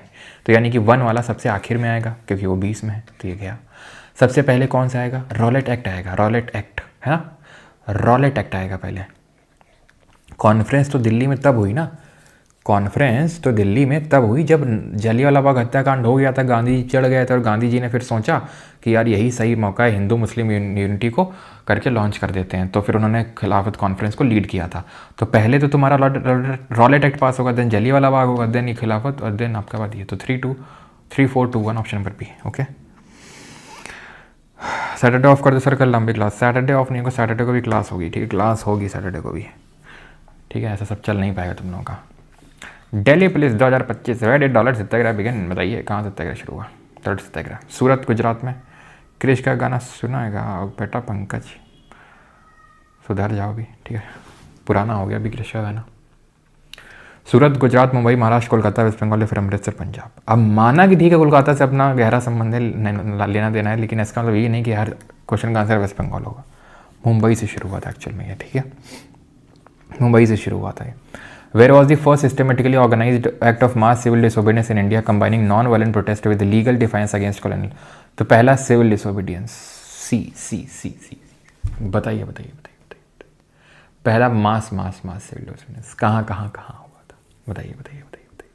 तो सी से सिविल और सी से चंपारण, ऑप्शन नंबर बी, ठीक है, क्लियर है? Okay. After the Jallianwala Bagh massacre the British government appointed which committee to investigate incident? कौन सी कमेटी बनाई गई थी इन्वेस्टिगेट करने के लिए? देखो, कांग्रेस ने खुद की भी एक कमेटी बनाई थी, लेकिन वो अनऑफिशियल कमेटी थी, जिसमें कि CR दास, अब्बास तैयब जी, गांधी जी, MR जयकर लोग थे। लेकिन ऑफिशियल जो कमेटी बनी थी that was Hunter committee.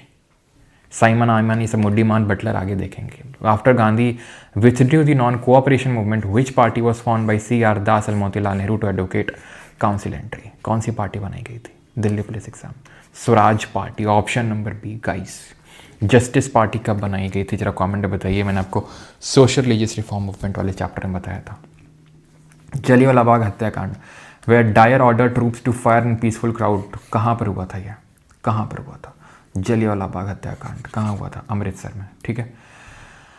Okay, Gandhi ji, ये IBACI में क्वेश्चन पूछा गया है, अहमदाबाद मिल लेबर मूवमेंट को लेकर 1918 में जो हुआ। Gandhi ji participated in this movement, yes he participated. Anusuya Bain, sister of Ambalal Sarabhai, a mill owner, supported the workers, yes. It was primarily related to the demand for a plague bonus to compensate for inflation, yes. तो option number D, ठीक है। 50% demand कर रहे थे, 20% बोल रहे थे देने के लिए, लेकिन 35%, ठीक है, वो कर लिया उन्होंने। What was the immediate political consequence of the Jallianwala Bagh massacre in 1919? तो इमीडिएट पॉलिटिकल कॉन्सिक्वेंस क्या था 1919 के जलियांवाला बाग हत्याकांड का? तात्कालिक राजनीतिक परिणाम क्या था? तो क्या था तात्कालिक? Congress boycotted Simon commission. Simon commission कहाँ से आ गया? Rowlatt act was repealed immediately by the government, ऐसा कुछ नहीं हुआ था। क्विट इंडिया मूवमेंट लॉन्च करते? बिल्कुल नहीं।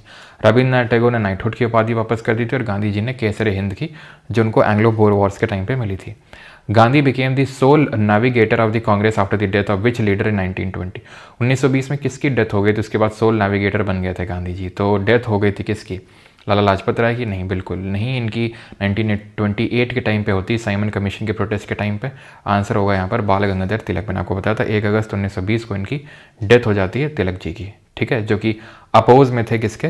कि भाई ऐसा खिलाफत को इसके साथ मर्ज ना किया जाए, नॉन कॉपरेशन के साथ, ठीक है, अलग से ही लॉन्च किया जाए। तो अगला है why did Gandhi call for a campaign against the Rowlatt act? तो गांधी जी ने क्यों कैंपेन बुलाया था रॉलेट एक्ट के अगेंस्ट? तो ड्यूरिंग द नॉन कॉपरेशन, ठीक है, ऐसा नहीं होगा। British censorship of press and permitted detention without trial, तो ऑप्शन नंबर बी, ठीक है। चलो, the young India a national newspaper was started भाई। तो यंग इंडिया किसने स्टार्ट किया था?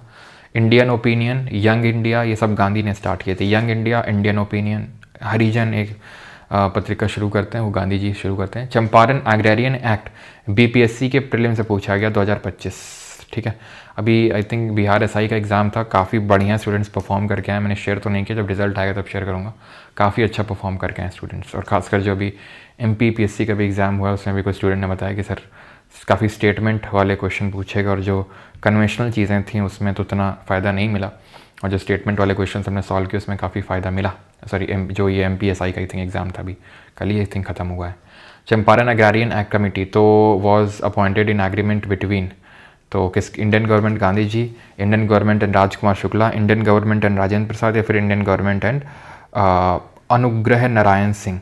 तो हमने देखा था चंपारण एग्रारियन एक्ट पास हुआ था 1918 में, वो 1918 में जो कमेटी बनी थी उसके रिकमेंडेशन के बाद वो हुआ था। तो इसमें इंडियन गवर्नमेंट थी, ब्रिटिश गवर्नमेंट और गांधी जी, इन विच महासत्याग्रह का अम्बेडकर जी ने लीड किया था 1928 में, 1923 में, 1925 में या फिर 1927 में। तो महासत्याग्रह 27 में हुआ था, टेम्पल एंट्री मूवमेंट 1930 में हुआ था, ठीक है। ये पता होना चाहिए आपको। 29 the infamous Jallianwala Bagh massacre occurred when Gandhi called all the Indians to observe 6 April 1919 as a day of non-violent protest against which of the following colonial policies। तो 6 अप्रैल 1919 को गांधी जी ने बुलाया था किसके खिलाफ? रॉलेट एक्ट के खिलाफ बुलाया था। ऑप्शन नंबर ए यहाँ पे सही आंसर होगा, रॉलेट अधिनियम। Gandhi ji gave a call for a satyagraha against the Rowlatt act in which of the following years. तो गांधी जी ने रॉलेट एक्ट के खिलाफ सत्याग्रह का आह्वान निम्नलिखित में से किस वर्ष किया था? तो किया था 1919 में। देख रहे हैं आप कितने एकदम बेसिक से क्वेश्चन है, चाहे वो NTPC का हो, चाहे SSC का हो, चाहे IB का हो, किसी का भी हो। In which of the following year were the Montague Calls for reforms introduced by the British government in India to gradually establish self-governing institutions? तो किस साल इंट्रोड्यूस किया गया था इस particular Montague Calls for reforms को? तो it was introduced in the year 1919. Who among the following formed the सत्याग्रह सभा on 24 February 1919? और 24 फरवरी 1919 को किसने सत्याग्रह सभा बनाई थी in Bombay to protest against the Rowlatt bills? तो हमें पता है सत्याग्रह सभा महात्मा गांधी ने बनाई थी, और होम रूल लीग के जो यंगर मेंबर्स हैं उनको लेकर उन्होंने बनाई थी। Non cooperation movement in 1920 included all of the following except, तो सब लोग थे 1920 के असहयोग आंदोलन में सभी शामिल थे सिवाय किसके? Refusal to pay taxes, violent attacks on officials, closure of schools and colleges, boycott of British courts. तो बहुत आसान है, ठीक है। ऐसा वॉलेंट तो कुछ था ही नहीं कि हम वॉलेंट करेंगे। वॉलेंट हुआ था चौरी चौरा में, इसलिए तो गांधी जी ने वापस ले लिया था उसको, ठीक है। Which event is considered the turning point in Gandhi's political life converting him from a moderate to a mass leader? क्या ऐसा हो गया था तो जिससे जहाँ मॉडरेट से मास लीडर, क्योंकि गांधी जी का जो अर्ली फेज़ है मॉडरेट फेज़ है, देन उसके बाद आपको पता है वो 1920 में होता है नागपुर सेशन, ठीक है। तो एक्स्ट्रा कॉन्स्टिट्यूशनल मास स्ट्रगल में हो जाता है। मॉडरेट से मास लीडर कब बन जाते हैं, वो कहाँ से बनते हैं, कौन सा इवेंट टर्निंग पॉइंट होता है उनकी लाइफ में? जलियांवाला बाग का मैसेकर होता है? नहीं, उसमें तो उनका कोई डायरेक्ट ऐसा इन्वॉल्वमेंट था नहीं।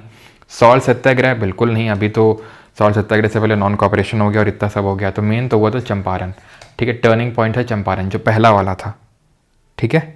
तो टर्निंग पॉइंट किसको माना जाता है, ध्यान रखना। आई नो कि यहाँ पे डाउट हो सकता है रॉलेट एक्ट प्रोटेस्ट में भी और चंपारण सत्याग्रह में भी, ठीक है। इन दोनों में डाउट हो सकता है, बट चंपारण सत्याग्रह होगा आंसर, ध्यान रखिएगा। पहला जो उनका काइंड ऑफ सत्याग्रह था, पहला सिविल डिसोबीडियंस था।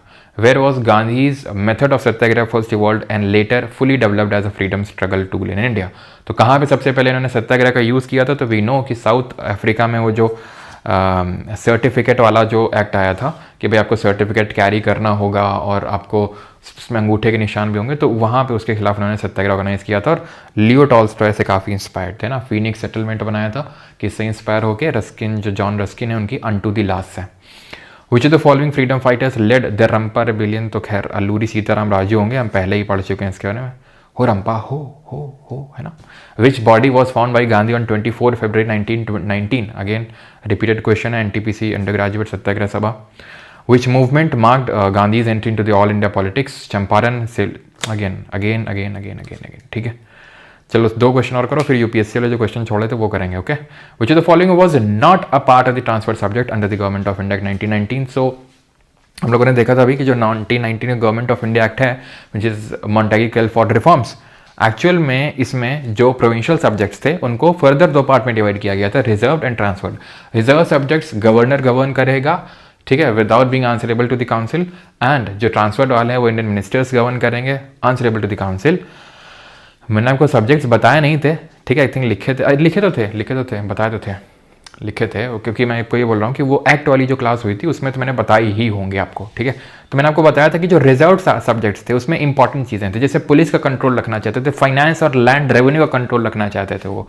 तो पुलिस, लैंड रेवेन्यू, फाइनेंस, इनका कंट्रोल तो था किसमें, रिजर्व्ड में, ट्रांसफर्ड में, ठीक है। तो पुलिस किसके हाथ में थी, रिजर्व्ड में थी, ओके।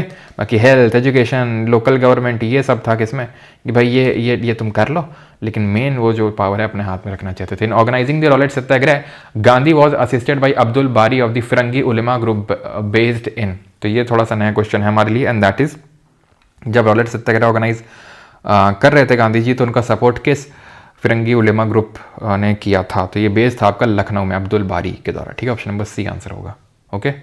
मोपला अपराइजिंग कहाँ पे हुई थी, जो मालाबार अपराइजिंग के नाम से भी जानी जाती है, 1921 में। तो वी नो मालाबार रीजन कौन सा है, ज्योग्राफी में पढ़ते हैं। This is Coromandel coast, this is Malabar coast. तो ऑप्शन नंबर बी आंसर हो जाएगा, ठीक है। अब यूपीएससी क्वेश्चन लगा लेते हैं, बिकॉज बाकी तो आई थिंक आप आसानी से कर ही लोगे, ठीक है। हल्के हल्के सवाल हैं, सॉरी।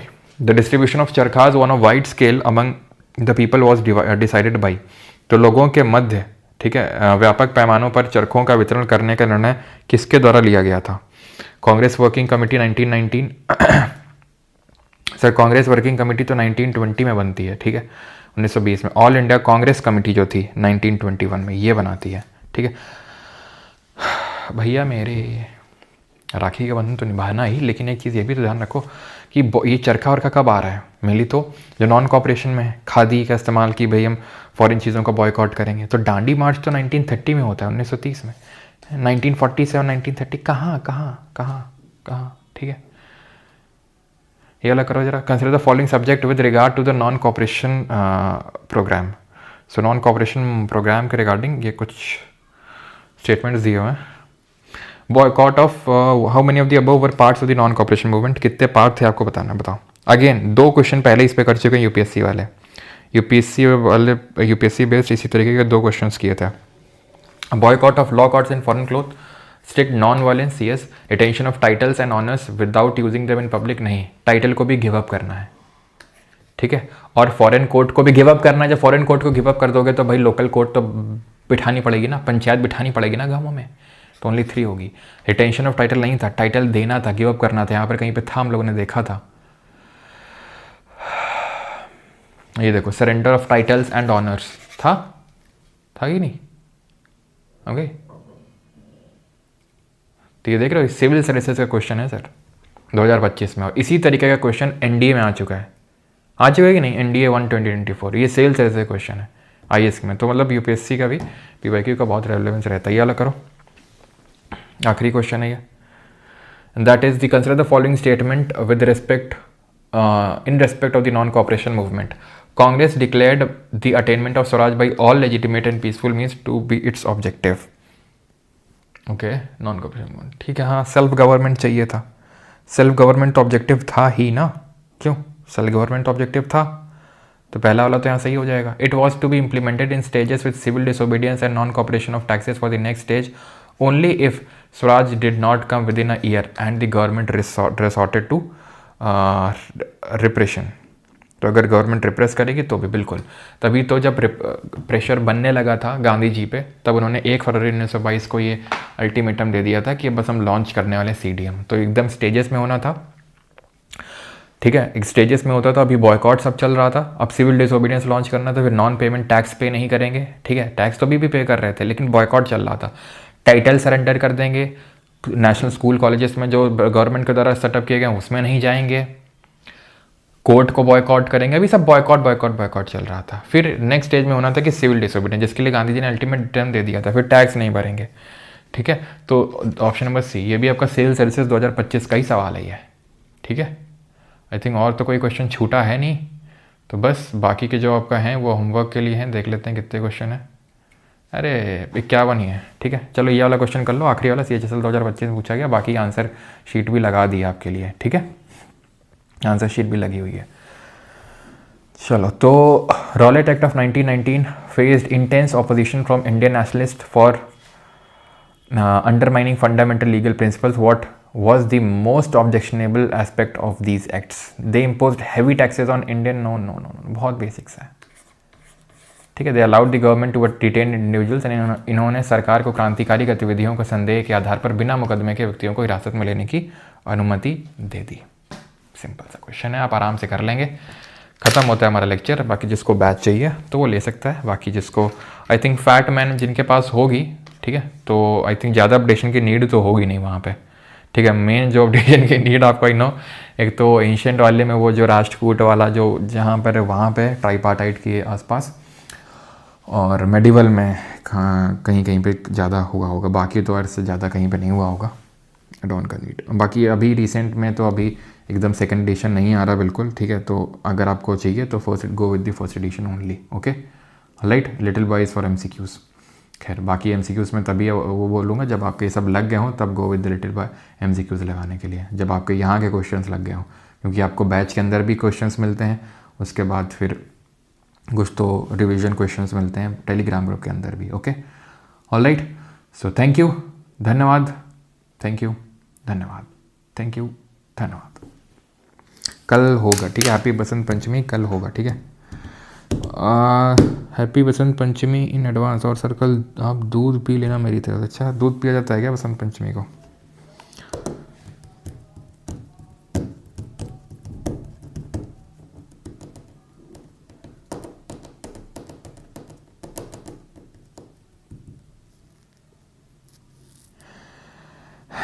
भैया मेरे black hawk studios, black stock studios, all India जो खिलाफत कॉन्फ्रेंस है उसकी यहाँ बात हो रही है, वो नवंबर 1919 में हुई थी, ठीक है, नवंबर 1919 में हुई थी। खिलाफत मूवमेंट मार्च में तो हुआ, वो पहले तो शुरू हुआ था, लेकिन जलियांवाला बाग अप्रैल में हुआ था, लेकिन खिलाफत कॉन्फ्रेंस की बात हो रही है, वो नवंबर 1919 में हुई थी। हाँ ऑफ नहीं रहेगी, कल क्लास रहेगी, ठीक है, कल क्लास रहेगी। तबला बजाते हो सर? अरे तबला हारमोनियम सब बजा लेते हैं, ठीक है, तबला बजाते हैं, और वो जो गिटार वगैरह वो सभी बजा लेता हूँ, ठीक है। और शिवम मौर्य, ओके, अलीपुर वाला डाउट। अच्छा शिवम जी जो है आज के ध्यान सेशन में ये कह रहे थे कि सर जो है अलीपुर और मानिक टोला जो है अलग अलग नहीं होता है। जो अलीपुर बॉम्ब कॉन्स्पिरेसी केस है, वो जो केस चला था उसका एक पार्ट था मुजफ्फरपुर या मानिक टोला बॉम्ब कॉन्स्पिरेसी, जिसमें डगलस किंग्सफोर्ड को मारा गया था। जब उसको मारा गया था तो रेड पड़ी थी इनके ठिकानों पे, ठीक है, बहुत लोगों पे चार्जेस लगाए गए थे, और अरविंदो घोष, बरिंदर कुमार घोष, ये सब लोग थे, ठीक है। उसको बोलते हैं Alipur bomb conspiracy case. Manik Tola उसी का एक हिस्सा है, ठीक है, Manik Tola bomb conspiracy case. गुरुजी आप अनाउंसमेंट कर दो कि अगर SSC ने एक हफ्ते में फेज़ 13 का रिजल्ट दे दिया तो आप फेस रिवील कर देंगे। अच्छा, तो आ जाएगा क्या रिजल्ट? आप ही तलविंदर, हाँ ही तलविंदर है, ठीक है। चलो तो ख़त्म करते हैं आज का लेक्चर, बाकी मिलते हैं कल। Thank you everyone, thank you.